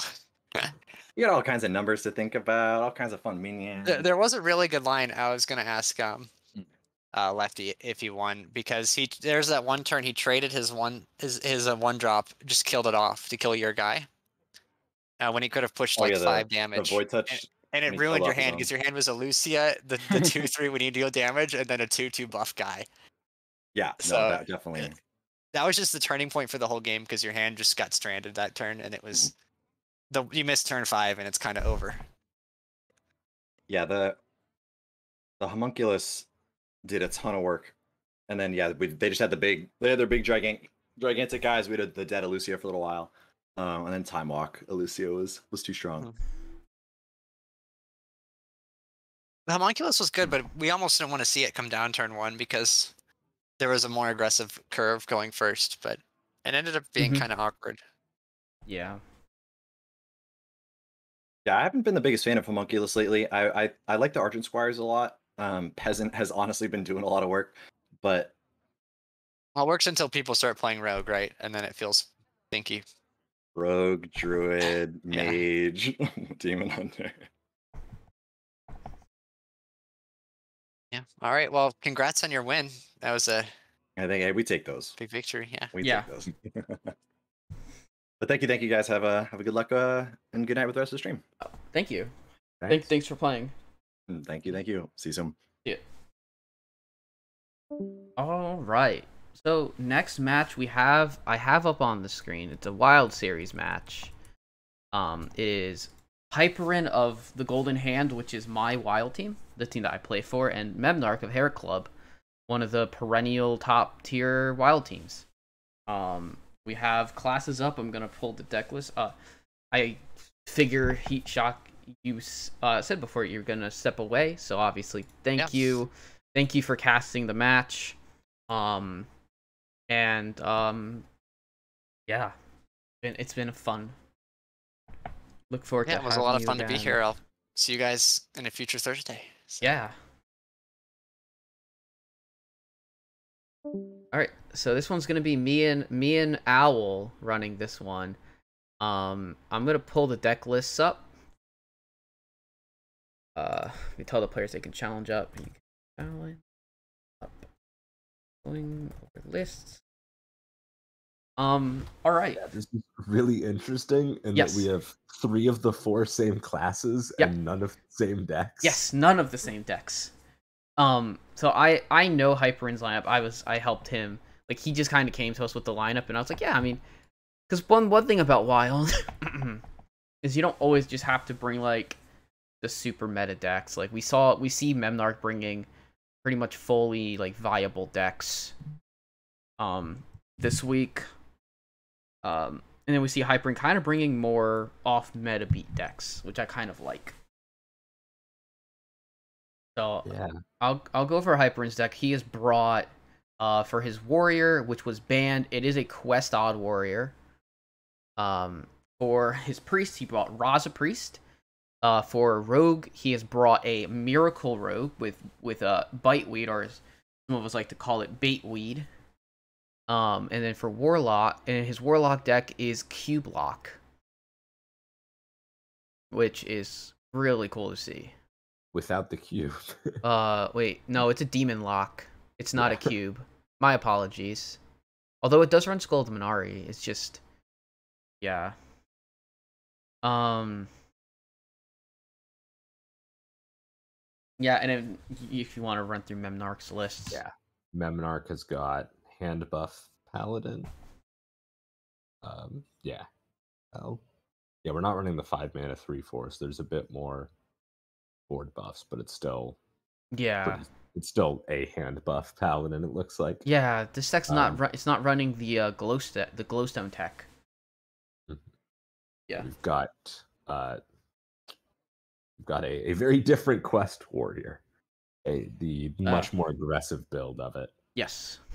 We've got the Dark Glare Demon Seed Warlock, which everyone loves to see. Yeah, which we won't be seeing because it's been banned. Unsurprisingly. I was completely shocked. I was a little surprised when I saw the match preview. And I said, only one Warlock got banned. And then but you the saw other Warlock wasn't Dark Glare. And then you see that it's not Dark Glare, yeah. So, and then we've got the aggro Shadow Priest. Yes. So this is like this is like really aggro from Memnarch. And we see kind of a more control-y lineup from Hyperin. The issue I see with Hyperin's lineup, and he knows this because he even said it in the chat that Raza's doesn't do that great right now. However, I think that if you can pull something like Raza into hand buff Pally, you might have a chance. Although hand buff Pally still is a really good matchup into the deck. So we'll see. I'm very interested to see how this plays out overall, and especially to see my teammate get to play on stream. I really wouldn't be surprised to see Raza find a win. Even if it's not the best into aggro, you still have a lot of good anti-aggro tools. It's good. It can win against the Pirate Warrior. As long as the Pirate Warrior Rokar. The one thing that Pirate Warrior has right now is the quest is so good.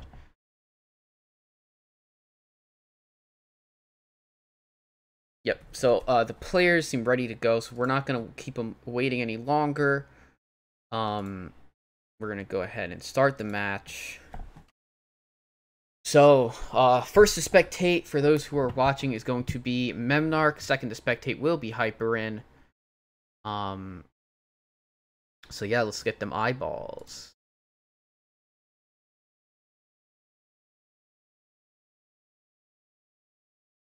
Cool. This is cool. I love getting to cast some wild.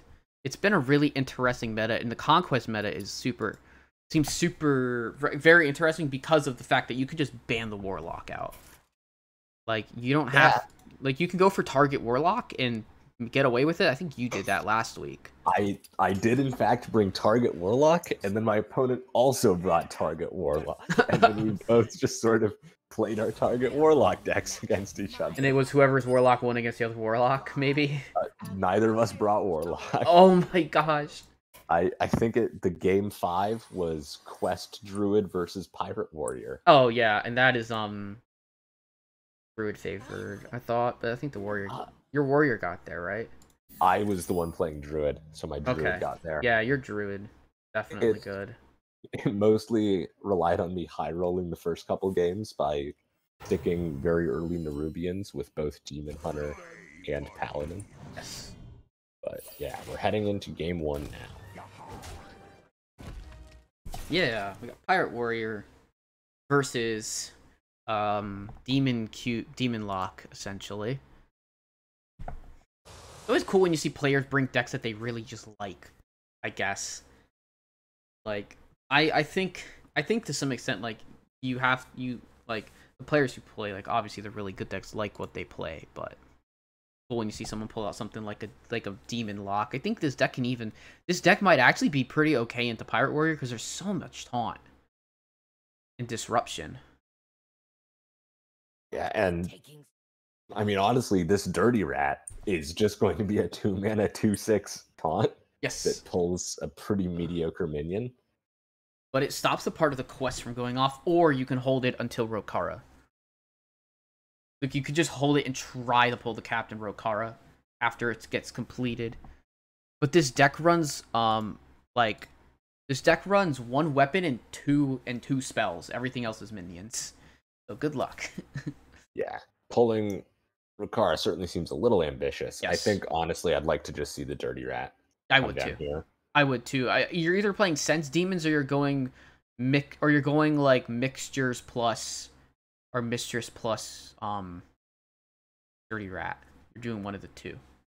For tap. Oh, you know what? I got Patches bug. My apologies. Ah. Be right back in. Back from the Warrior.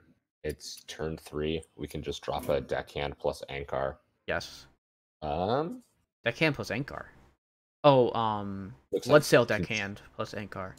Yeah. Looks like was considering playing the Ankar first. Yeah, sometimes you want to play that so you would... Oh. Well, you just want to play it out normally. Actually, I guess we're holding the Bloodsail Deckhand so that we can play Ship's Cannon plus 2 1-drop pirates. Yes. My first instinct was that shouldn't we have just played the free 2-1, but this makes sense now. Yeah. So we have the game back in order. I'm no longer bugged.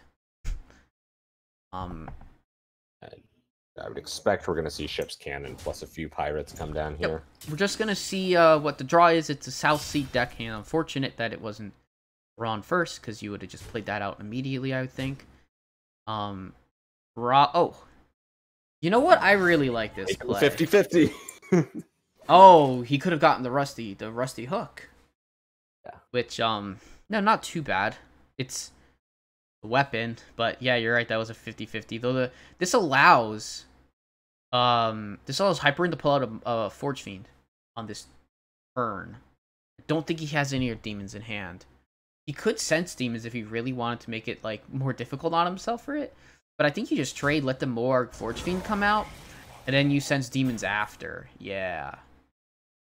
Then then you could maybe try and...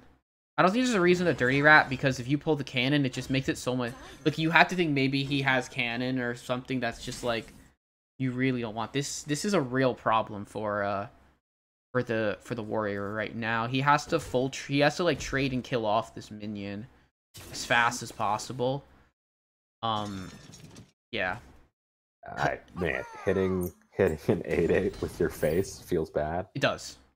I think we probably should have played the Sky Raider first. Potentially, yeah. Sky Raider, see what you get. In case we got the 2/2 that summons itself from our hand. Okay. Oh, Parachute Brigand. Yeah. Okay, yeah, I can see that. The weapon does get full cleared. Our minion does just gonna play this last one to see where it hits. Alright, hits the Mistress of Mixtures. Then we have to fully trade on board. Yes, and now we could see the Dirty Rat pull that Rokara. It's fairly unlikely, but fairly unlikely. I think it's gonna get ripped here because there's not much else to do. You can go that plus a void. You can go that plus a void caller. Although maybe there's a line where you just play like the Kobold Void Caller Plague. Doesn't pull it, pulls a different one instead. Ooh, I might does even trigger the cannon. Yeah, it triggers the cannon. I would have rathered maybe a line where you play Kobold Librarian to draw, but because this just gives the Pirate Warrior quite a bit of leeway. However, any demon pull is going to be really good here because it's Void Lord or Mal'Ganis. So, but the Juggernaut coming in here, does give inevitability to this game. So curious to see how this plays out. At this point, we're gonna see weapons and everything every turn. Defile, really strong draw. Defile's a strong draw. If you trade, the difficulties with you trade in, and whatever it pulls, it doesn't die to the Defile, essentially. Yeah, and then Defile full clears. Yeah, Defile full clears. That seems pretty good. Pulls the Void Lord, so even if it was to die, I think Defile math, like, that's a really easy that was a really good pickup. I would like to see a tap here. Yeah. I would assume we just see tap plus kobold. Tap librarian, see what you get. And yeah, that's huge. If we make it to turn 10, that's huge. And it looks like we probably will. Probably. There's a lot of taunt that's gonna get in the way here. Unfortunately, Mal'Ganis can't come down next turn. If it could come down next turn, it'd be really nice. Yeah. Like, I'm looking at like, oh man, we can go upgrade Bloodsail Cultist and then play Dread Corsair, and then it's the realization of, yeah, but our weapon just goes away next turn, so why bother? Yeah, so really, this is so interesting because now we get the second Moarg, and Moarg's huge. It's just a big body that gets in the way. Yeah, I mean, I think with this curve, the warrior is never killing us before turn 10, and as soon as we play this Blood Reaver, I don't think the warrior ever wins. I agree. It's so interesting because you got a pirate warrior deck that's so low to the ground, but because of the quest that allows it to have legs in the later game, the weapon pulls have to be really good here, essentially. Like, but warrior has a lot of not so good weapons. I like to trades off. I like trading off here against the Scamp for sure.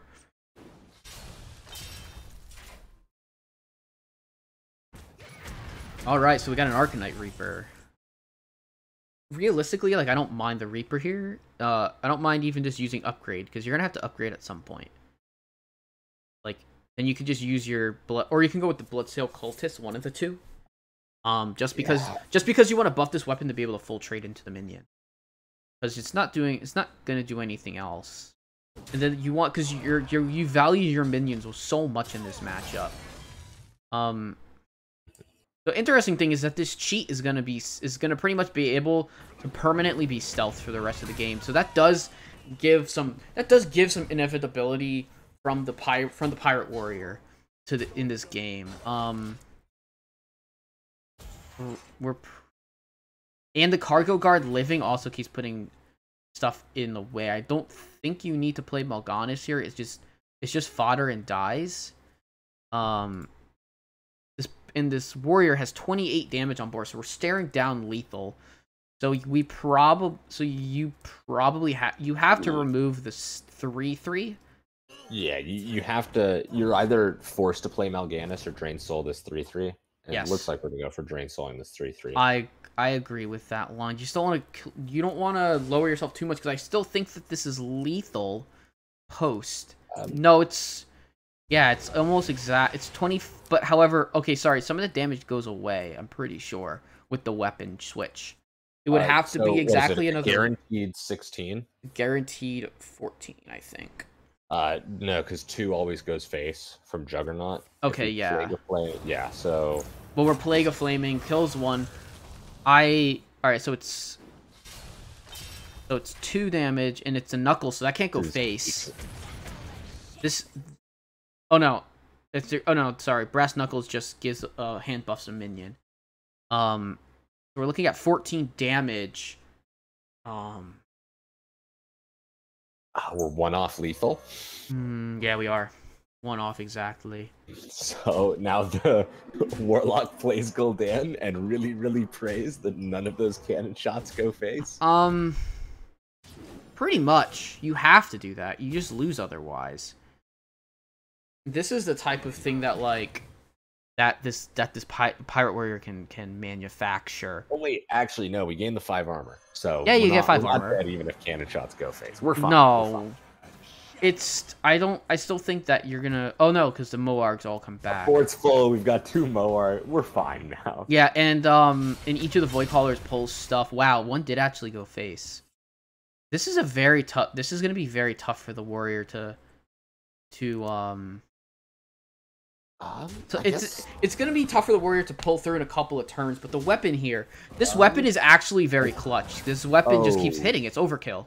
Yeah, that was an order mistake. We need to play the cultist first because we didn't overkill with the weapon there. Oh no, yeah, he doesn't. Oh, that's such a unfortunate mistake. You will get to clear off the Moargs, but that's just so much stuff. You needed to attack into the into the 1-3, one of the 1-3s, and then play it. Yeah, unfortunately, didn't get an overkill, but we'll be able to still clear off. We'll be able to clear off stuff, gets the parachute brick and all that. Can clear up the other Moarg. Might not want to, honestly. Might just try and just clear off all these littler stuff and just say, you have to get through my minion here before, but we're gonna see like Void Lord, Enhanced Dreadlord coming in. Mal'Ganis is just big here.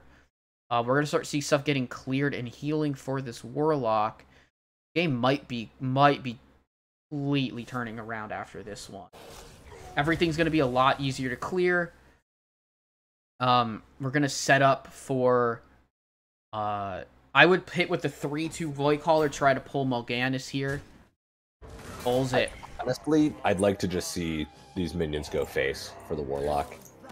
And nah, Memnarch just concedes. Yeah, I think that's sort of how that goes. The warrior didn't kill them before Blood Reaver Gul'dan came down. Yeah, you were right. Cool. I have a board of taunts and I'm playing big demons every turn. Yeah.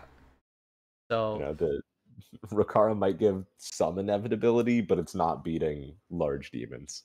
Yeah, the tough part is like looking at the deck for Hyper, and I have no clue how to play that deck. So I'm pretty sure that he's familiar with it to obviously play it and bring it to THL. Let's see what he comes out with next, and let's see if this warrior comes back out. So we see warrior versus the priest. So we have. I mean, this is another one where I feel like the quest does give that late game value, but I don't think it competes with. It doesn't compete with Ando. It doesn't compete with Machine Gun. You're right. For sure. I think this is gonna. I feel like for Hyper, this is gonna come down to the rogue getting a win. And in the rogue deck being kind of Miracle Bite Weed Rogue, I'm not sure what type of legs it has against the decks that Memnarch has brought. Especially because they're all very fast decks. I really like this hero power pass from Memnarch. I think it's a super heads up play because we're playing that cannon and we're getting quite a few pings next turn. Yes. We're getting 3 pings. We're also getting a Patches buff. So getting the N'Zoth's first mate, very clutch pull. We'll wait for all the shots to come out, and then I'm going to reset my thing. Okay.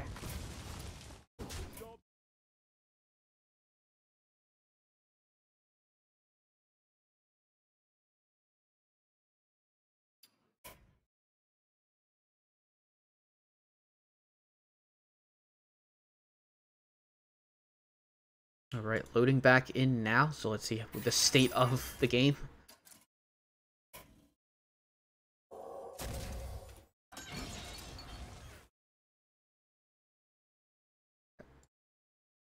Here we are, back in game. So looks like the cannon has been removed, very likely with the pennants that I see on the right, or left side of screen. So this is kind of what this matchup looks like. We do see the Condemn from Hyper, and that'll be really good to clear up this early board. If Memnarch commits the last pirate here, it could be pretty devastating in a few turns, potentially. I mean, you have to commit this pirate. You do. You do, especially because he's getting Ankar, yeah. So he will have some refill. The Condemn won't be immediate. So I think, yeah, honestly, as the priest, you probably do wait a turn on that Condemn to get the full clear. Yes. You get very punished by either Rokara or South Sea Captain. Yes. So we're gonna maybe novice, or we're looking at a potential novice versus. I could see a line where you use Potion of Madness to take one of the 2/2s, trade it off into a 2/2, and then like you can use Condemn or something like that.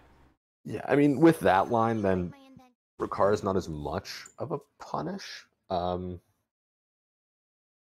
Ooh, the Hysteria. Hysteria pickup's really big. Yeah, it makes Rokara. Rokara is like, yeah, we make Rokara not very good, and it looks like we're not gonna get an immediate punish. We'll see Ankar plus upgrade here.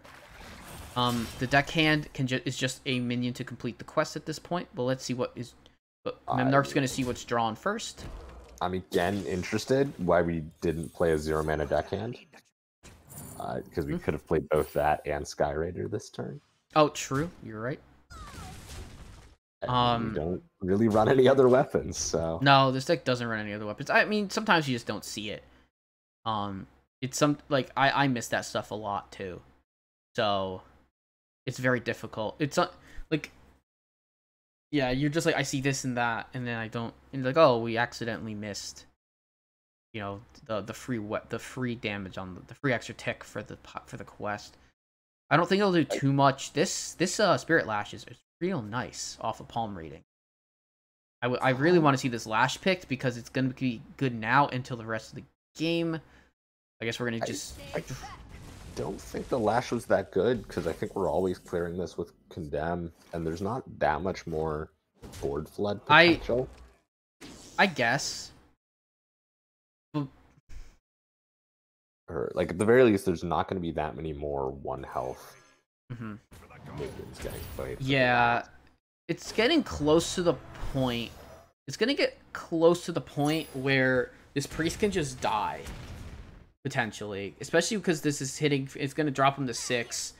We're going to see a lot of damage come out here, so I feel like having something like that would have been really nice.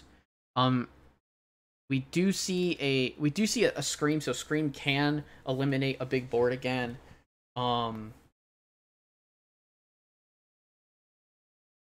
guessing this is just something like Hysteria. You could even just go for Hysteria here.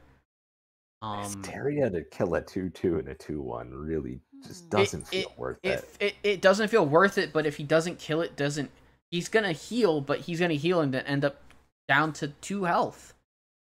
Because we have Caster Vision, he has to guess that there's something like a South Sea Captain in hand that Memnarch is hiding to just force lethal. So I like the play. And obviously having Caster Vision, we can see it. And he couldn't, and that was a heads-up play. Now we do, like, if Memnarch floods here, he floods right into a... this is just lethal, isn't it? With Ship's Cannon plus 3 Pirates, we're 1 or 2 over. Because South Sea Deckhand will be a 3/2 with charge. It won't. It will. Yeah. Okay. Yeah. It's lethal. Yeah. No, you're right. So the South Sea Deckhand just tops into lethal. Yeah, and kind of the circle that Raza Priest can sometimes have. There was no Reno on 6. So just having the Deckhand plus the Nazos First Mate allowed for this lethal. Yeah. And I think this also could be a pretty big problem for the Rogue as well. Because the Pirate Warrior is really the deck that most plays on board. And the advantage that sort of that Rogue is going to have is that it can do some pretty efficient board clears with sort of the same stuff we've seen a lot in Standard, those Prize Plunderers. Yeah. And that sort of stuff. And I think against decks like Shadow Priest and Hand Buff Paladin, you're not interacting that much on board. You're kind of just dying from hand. Although this version of Hand Buff Paladin, we don't see any bluegills. There's not as much damage from hand. So I think the Rogue could definitely get a win there as well. So yeah, it's definitely we'll not over. I think I would like to see the I'd actually like to see Memnarch play out his Priest here, because it's probably going to beat any of the decks that he has left. Okay, he brings out the Pally.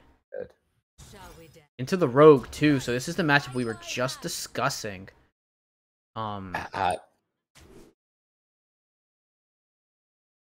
it's the Miracle Rogue from Hyperin and the Hand Buff Pally from Memnarch. Why, hello.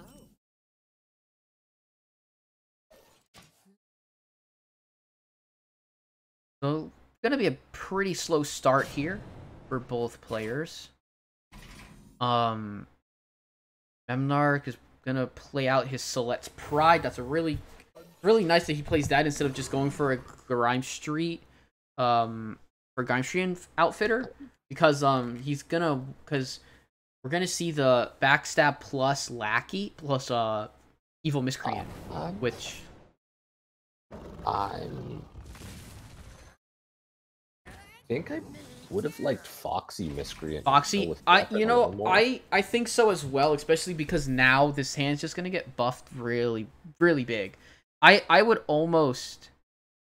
Oh, that's okay. That's a Christology. I might want to see Christology plus Outfitter, because it's either Christology Outfitter or it's Bannerman. Yeah, both are good. It's just the more buffs that come down, just the easier it's gonna be in the end to kind of be able to do stuff with the Argent Horse Rider, which is like kind of the charger that's left in the deck. I'm gonna check for Chill Blades. There are Chill Blades. There are double Chill Blade, double. Okay, so that's the four chargers that we have. If we can make a 5/5 Biteweed this turn, that doesn't seem very good. We're just gonna prep Passage, yeah. Yeah, prep Passage. I like this. It's Foxy, Counterfeit, Backstab, Miscreant. Okay, So Foxy, Miscreant. Without that Miscreant, that was going to be a really bad passage. I wonder. Let's check the passage. There was a lot of cards in the hand, so this might be close to. This might be very close to mill, potentially. But we are gonna coin out the Backstab. Maybe we see the Witchy Lackey. We see both lackeys here, probably. I'd like to just see a 4-drop. Ooh. Comes a 1/1 with poison. It summons a poisonous ooze with rush when it's killed.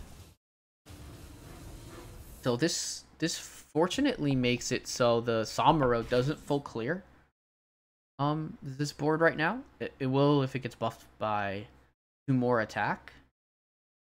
I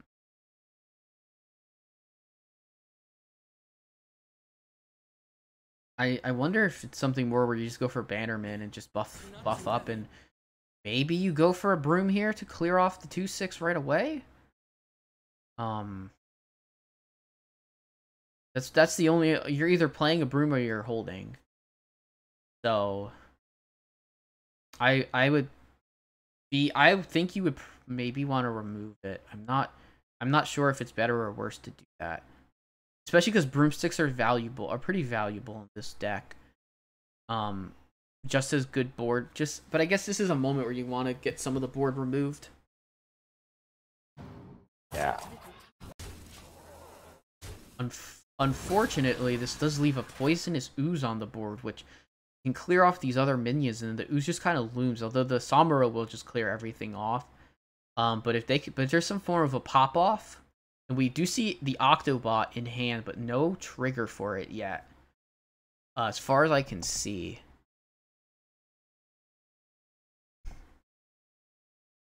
There's double Draconic Lackey Bite. There's like Draconic Lackeys and there's Bite. One Bite. There's no pop off turn yet with Field Contact. Not being able to activate this Octobot is very unfortunate. I think if we were able to activate it, we could pretty easily set ourselves up for a pop-off next turn. Yeah. But being able to. The Amalgam coming in pretty nice here, although I think Samuro's just super good here. It's 3/8. It clears off all but the one minion. And you could just use your second. You can even just use your second Broom if you really want. I don't think I would. I don't think I would either. We're fine just leaving a 1/1 on board. Yeah, that's like second contact. I think you have to play one of the contacts here to just try and draw a little bit. Play it alongside Draconic Lackey, and then maybe we just go Foxy Fraud and then 4/4 Biteweed. Yeah, something like that. You get a Ysera the Dreamer. Unfortunately, this matchup just goes very late. Got the second. You can only play one of them, but you got the second Biteweed now into the hand. Shadow Step, we could play another Biteweed. Yeah, Shadow Step would have been such a good draw here. Get one more shot at it. Counterfeit coin. I saw the green card coming up. And I was Yeah. like, oh man, did we hit it? Not quite. Mm-hmm. So yeah, this board is just gonna get demolished by this hand buff. Unfortunately, it's just a matter of how you trade. There's certain menus you can just leave up, but you want to probably want to remove the Biteweed. Gotta remove the field contact. Everything else, I think you. Really? Not too heavy. Yeah. We play this. We play Crab Rider. That lets us kill. Biteweed plus the. Also play Broom as a 4/4 to kill field contact. Yeah, I kind of just like using the Crab Rider and playing out the Knight of Anointment. Yeah. Crab Rider, because it's not that useful after the first turn in this situation. I just like to see it remove both things. And then Samuro can go. I think Samuro can just go face here to put more damage in there. But gonna opt to trade out the Foxy. Does not want a Shadow Step on the Foxy Fraud. It's understandable.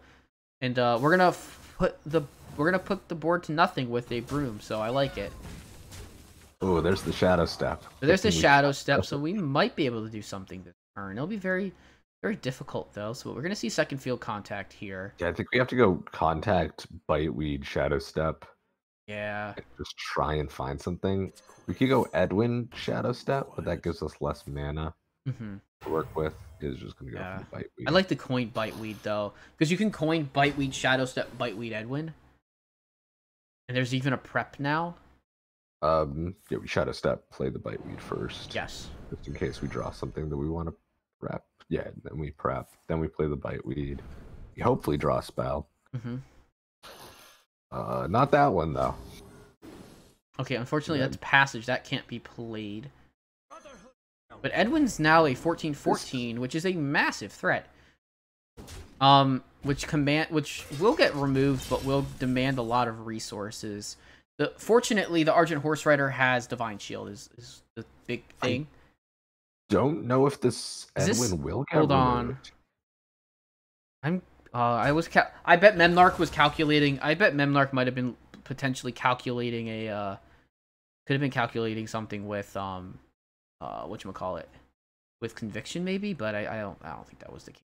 We had 17 damage, I believe there. So 18 damage. There is a chance. Yeah, it was close. There is a chance if you go like Octobot, if you can get out the Wand Thief with like a low mana draw here, you can go Wand Thief and look for a burn spell, and then you can maybe like just something that you can use, because Edwin's you kind of have to go double Charger and just bite the damage, because you're gonna it's gonna be the only way. The Biteweed will survive. Yeah, I'm gonna go Conviction, which removes the Eddy and heals to full. The only thing standing is Biteweed. Alright, I really like that line. It sets up Memnarch to be able to kind of keep control of the board. Or we're just gonna now you just see the secret passage come down. Gonna look for other things.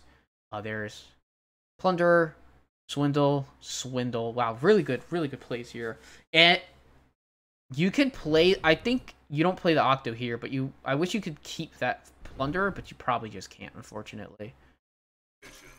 You play the stuff off these Swindles. Is getting discarded. We're out of spells in deck, so the Swindles were just 2 mana, draw 1. Yeah, this deck kind of has just the Shadow Step left. But the Kazakis can do some stuff potentially. Next turn you can go for a 5 mana buff the board maybe. It's just the fact that this whole hand is buffed. It's buffed a lot. And realistically, as long as he removes out this Octobot, I don't know if the mage can. I don't know if this rogue can actually get through.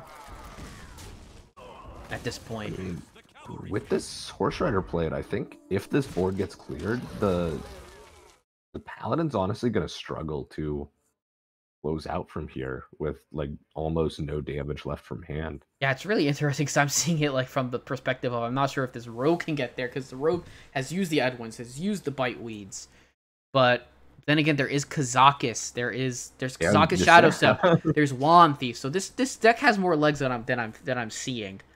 I think here I'd Kazakis for 5 mana. Kazakis, and try and yeah, maybe get poison deal 3. poison and deal then 3. Yeah, we'll see. If you miss, you just play Wand Thieves instead. Yeah, There's poison. there's poison.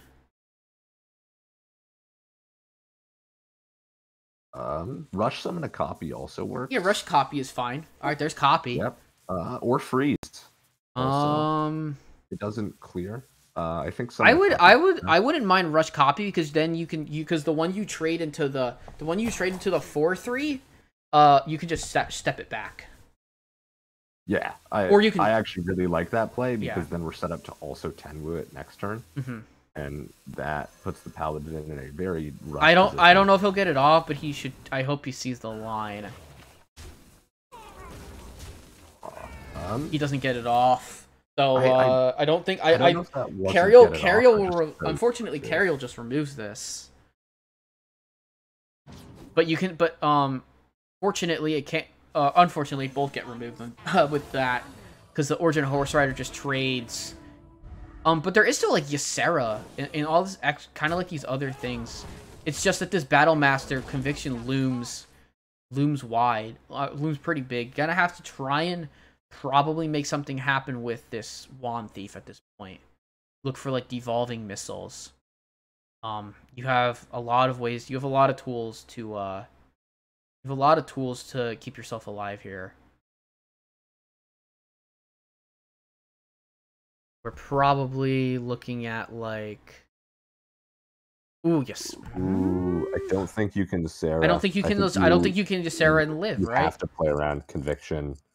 Yeah. Battlemaster. Yeah, you have to. I would hope that. I think you have to. I think the play is just would be like Octobot, Wand Thief, Shadow Step, Wand Thief. Sarah. No. So, yeah, we're dead. Yeah, okay, so gonna dream back. Just gonna dream back the 5/5. Unfortunately, gonna get met with Conviction Battlemaster. Or even Battlemaster Conviction, because it both works at 10 mana. So Yeah, that's a shame. yeah, you just play the cards out and you win. It's game. Yeah, the minions will have 14 attack, and then you just double it, and it's game. Yeah. Strike harder. To be fair, this is the only thing you're dead to here, and it would have to be those exact 2 cards. Yeah. You definitely one saw the Knight of Anointment gives away the fact that there's a conviction in hand, though. Yeah, with only 1 copy of Battlemaster, I guess. The thing is, though, if they don't have the Battlemaster and you play that Ysera there, you probably win that. Oh, game. 100% you win. Yeah. And I understand that line as opposed to the desperately trying to dig with Wand Thief. I think with the information Hyperin had, I like the Ysera play, but we just don't like it because of caster vision. Yeah, you're right. I agree. I agree with that point from you, 100%. Because you're right. Because we have the caster vision. We know it's not a winning play. So that is definitely good perspective to put on it. Or no, that's not the right. Now we're gonna see a priest mirror. All right, aggro priest versus Raza priest. Yeah, maybe not the same priest mirrors that we all hated casting in standard. Or Raza priest mirror and wild. I guess those are super interesting though because Raza priest has a very big end game. So this start from Memnarch is pretty good. This is a pirate version of the deck, so again we're gonna get patches bug. I'll show the hands. Yeah, we get 4 or 5 worth of stats on turn 1. That seems pretty decent. Well, I guess patches played out. I'm not sure if I'm gonna get a bug though, so we'll see. I guess the game blessed me and didn't give me a patches bug potentially. No patches bug this time. Nice. Okay. That's We nice. can Shadow Bomb. Yeah, we're playing 2 Frenzied Fellwings this turn, it looks like.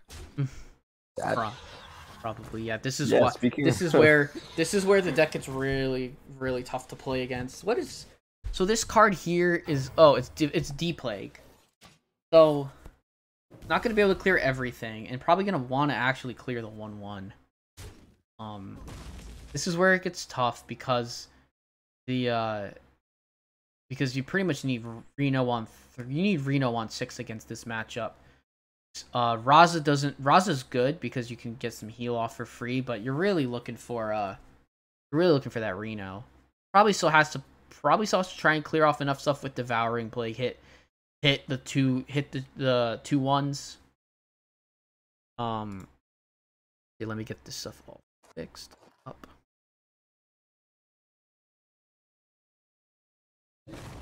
Priest 2-1. Yeah, the Devouring Plague did mostly what we wanted it to. Yeah. We're gonna see Deceptor come out here. Oh, that's not the card we wanted off that. No, not just due to mana cost, but I think it's good for next turn still. So Condemn is not bad, and you'll have Thalnos Condemn next turn. I'd like to see Novice Engineer heal, just because you have a 3 something that'll hit for 3 on everything. Mass Hysteria is also really big in this matchup. We're actually gonna see kind of an interesting scenario. We got Shadowclath Needle, which because it's a shadow spell, I'm guessing we're gonna pick Mind Blast, because this deck overall just wants to hit 4 Mind Blasts in Hyperin's face and win that way. Fortunately, he won't die next turn, essentially. Yeah. Be surprised to see anything that isn't Thalnos Condemn here. Yep. Really nice. Still gonna struggle. Still needs to find Reno. Ooh. Because we're now a couple damage off lethal. But fortunately, Raza kind of negates the hero power of Memnarch. So putting one of the drawn. Actually, with both Mind Blast drawn, there's not much other burn left. No, there isn't. No, one was found from. Oh no, Thrive. That's actually both of them Thrive drawn. draws it. Oh yeah. So that's both Mind Blasts drawn. There was no. They didn't find Shadow Vision. Shadow Vision is so big in this deck. So Raza here, plus something like a Raza heal essentially. Well, we're still dead after Raza heal because we take 8 because of Shadowclath Needle. Oh, unfortunately. Oh yeah, there's nothing. Well, I guess the one thing that salvages is playing I guess what needed to happen was I guess he needed to Elucia, right? I guess you just Elucia that turn.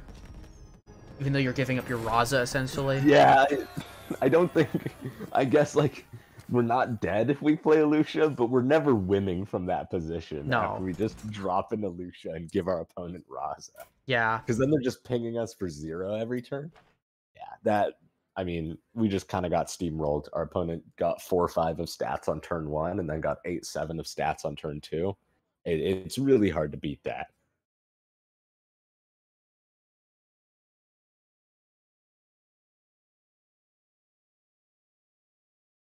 That looks like it's going to be a 3-1. Yeah, it's a 3-1 win for Memnarch. So Hair Club now takes a pretty hefty lead in the week so far, because Rami lost 2-3 to Otters, and now Hyperin has lost 1-3 to Memnarch. So Hair Club looking good this week so far.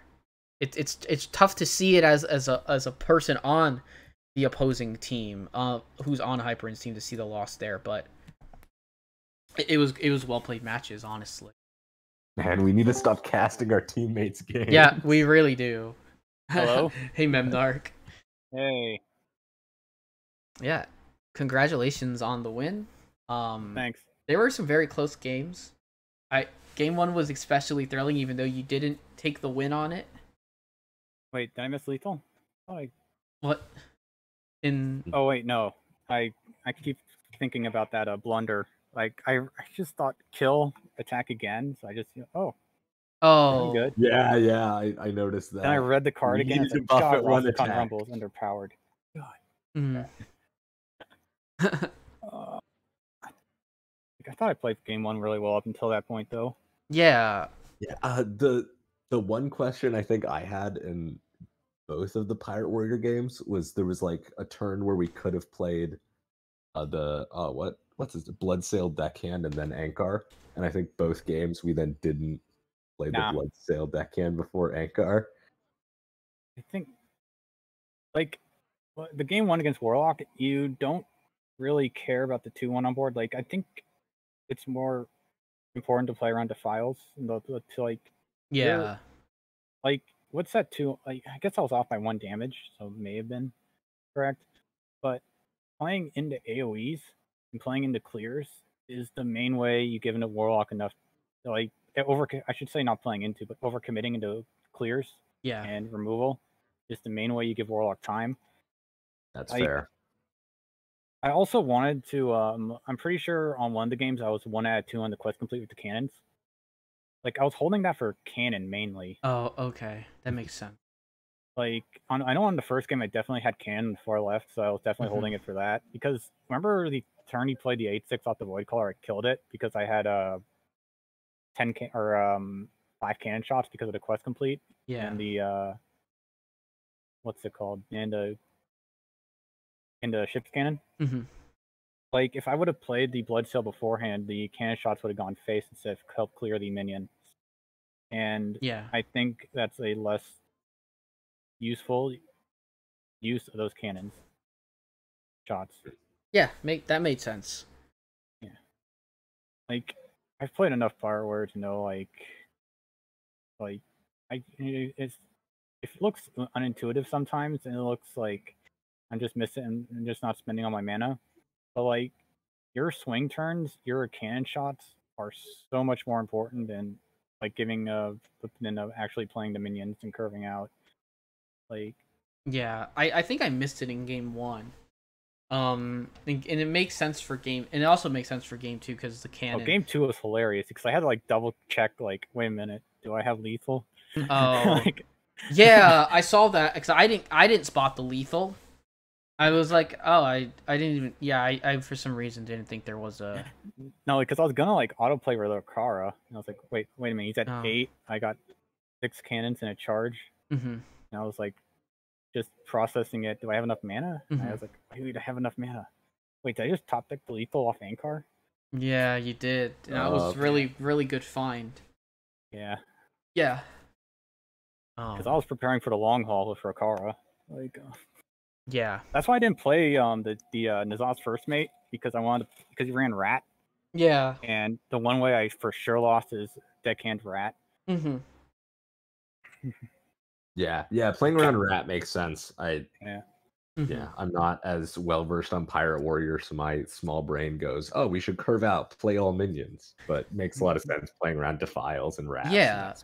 I thought I definitely I recognized the playing with like around the files now that I think back. Like like the one time where you pretty much would have had everything survive the You played Cobalt. the void caller hitting into the Rokara and was able to help clear the entire Oh board. my god, that was unfortunate, but like It was an unfortunate top deck. like I also want to like point out just how good that quest is with Pirate Warrior. It's so good. Did you see the amount of demons I just punched straight through game 1? Oh yeah, a lot of them. Yeah. Like Yeah. when I was playing Odd Warrior into Pirate Warrior, I was like, what the hell is this? Like I'm losing. Like I'm going to lose this. Yeah. Because, That's yeah. Yeah, I mean, that was, as a Control Warrior player, that was the first thing I noticed when I saw that quest. Is like, this is the most insane value engine we've Yeah. ever seen in Hearthstone. Like, There's no Dr. like- Boom discovering a mech, get out of here. I'm hitting Warrior- you for 4, getting a weapon and getting a minion. Yeah. no, like actually, this is Odd Warrior's win con now. Is the quest. Yeah. He jammed that in Odd Warrior every time. Yeah. Hyperin did bring that deck, and you banned it. So, Yeah. and it makes sense. That was your best ban, for yeah. sure. I wanted to ask, during the road game, I kept over trading because I was like petrified of Tenmu's Shadow Step Leroy dealing 18 or 24 to my face. Yeah. Did he have that? No, he drew Leroy on the last turn. Yeah, Leroy on the last. Okay. Yeah, no, he had a very clunky hand. Yeah, because I was thinking like he must have drawn all his combo pieces, and I must be just out of range because like nothing made like that was the only thing that really made sense to me. Because why he went so aggressively into the draws. Because like if your combo's in hand, that means like all your action is in the rest of your deck. So the prep on the prep. What was it? The prep secret passage made me think he had Leroy far left or Tenwu far left. Oh, Tenwu was far left. Okay, that made. Yeah. I mean, that was like that was the first time I'd seen that deck really played. So it was just kind of like, oh, I don't know really what the whole win plan is. I know how to play Miracle Rogue from Standard last expansion, but all the extra pieces. So the combo is like this is like really, this was a very old combo back in the day. It was like Leroy shadow stepping it, doing it. But Tenwu is it's an improved shadow step. Yeah, it effectively. is. So the combo is Leroy, Tenwu, shadow step. So 9 mana is 24 damage. Yeah. And I was at 24, but he used a shadow step, so I knew if his that was why I overtraded into that 6 mana minion. Yeah. It's because I knew if he hit me once, I was within range because he used the shadow step to, make the Edwin 14/14. Which was annoying to say the least. Yeah. Yeah. I thought I played that Paladin game really well. You I might really have used did. Samaru early, but I wanted to not die to combo. So I kind of had to like the Samurai made a lot of sense the turn you played it. I think it was handled very well. Of course, we have the caster vision. We can see what's in both of your hands, and it makes the plays look a little worse to us. But I think with the information both of you were given, I think both of you played that game really well. There was like that Ysera right at the end, and it was you're dead to exactly Conviction Battlemaster, but if they don't have it, you win. And you just happen to have Conviction Battlemaster. Yeah, I think you could have gone for like some sort of weird wand maker play. Yeah, that's what I was thinking. But you knew I had Conviction because I drew it off the night. Yes. Yeah. It's just, do you have Battlemaster? The one of Battlemaster. Have, like, 13 cards left. Yeah. I think the Seraph now makes sense then if he didn't want to randomly go off with the Wand Thieves. Because yeah, you have to take risks to win. I couldn't remove the 12 health minion. That put me in range of I believe that definitely put me in range of the Leroy combo because he had the thing. That made damage. He had Nightmare in hand, so he was just setting up lethal, forced me to have it or not, and that made a lot of sense. And that's how it goes. But congrats on the victory, and puts your team in a pretty good position. Although, of course, there's still 3 more matches to get played. But yeah. I mean, anything can happen, right? Yeah, really. Your team's in a good spot. I'm like, oh boy. Yeah, puts pressure on me. Puts pressure on me. But I'm gonna have this. I think the fun part about this match was the fact that Hyper kind of didn't bring decks that are. He did bring the Odd Pirate Warrior, but like the Demon deck isn't really a meta deck. The Miracle deck, they're more like off meta. They're you don't see them ever. The Raza Priest has fallen way out of favor. Yeah, so when you banned a Seed Lock, Mm-hmm. the entire meta opens up for Wild. Exactly. That's why Conquest feels so much better than actual ladder right now. I Yeah. don't want to like complain too much about ladder, but it is really bad. Yeah. Like, I'm not sure if you guys play standard, right? Oh yeah, I do. So what's your warlock percentage? Well with the decks that were brought in the pro match, I'm like 50%, and I'm learning handlock right now. All right. Yeah, I think it's like on ladder. It's probably somewhere between like 25 to 30% warlock. Yeah. That In it got in nerfed. high legend, it's more because the high legend players love playing that deck. So I'm gonna kind of put this in perspective. After the nerfs, it went down to 35%. Yeah, no, it was like 40. It was over No, 40%. About Corbett was hitting 60% yeah, and that's high. Like over high 100 games. high legend was Yeah. was like almost completely warlock. Yeah. all of ladder was like 40 to 45% Yeah. warlock. I thought I low rolled and hit like 50% warlock. I high rolled because people are like, it Mhm. wasn't just me. It was Corb. It was Absolute. It was Yeah. 6J. It was I think Hazer, Battle Tagger, Tiger Eye. Like Yeah. there's like 10 people that all had over 55% warlocks matchup over like 50 games. Mm-hmm. And it was like I've never seen anything like this. Nah, me neither. It definitely seems also a bit of like Dark Glare has been, arguably the best deck in Wild and one of the most popular for a while now. Yeah, It's like, we also printed a card that made it even better. Have fun. So man. what's funny, because, and I know Memnarch probably knows that really what happens with Dark Glare is very popular at the high legend levels, and it kind of doesn't trickle down because it's so hard to play. Like, okay, so there's a lot of misplaying Dark Glare in the lower Yes. league because they're playing to the wrong out. Mm-hmm. Like, Dark Glare was effectively a early giant, kill you with Tamsin, and a charger deck. Mm-hmm. And Yeah. people are playing it as some sort of like insane, like play 4 giants on turn 1 high roll deck. Yeah. Which you can't. I mean, okay, turn 3. And they were always playing to that instead of the Tamsin PO kill. Mm-hmm. And that lowered its percentages a lot because of Hysteria, Waves, Flurgle, stuff like that. Yeah. Like, I mean, I think the thing that really made it scary is that even in standard was the fact the deck can do both, where it's like, hey, I'm going to make giants on turn 4. By the way, you're dead on turn 7 no matter what. Deal with both. Yeah, it's a yeah. It's really hard to describe Dark Glare because it doesn't really fit into an archetype. No. Because it's a mid-range pressure, but it has the single best late game you could possibly ask for. Like, yeah, there's nothing that actually out heals fatigue damage. You have inevitability no matter what. And the fact that you can kill the person beforehand with giants and stabilize with the what was it? The 10 cards or less in deck cards. Oh, yeah, Bristleback. Yeah, and there's a 4-mana clear and Solar End.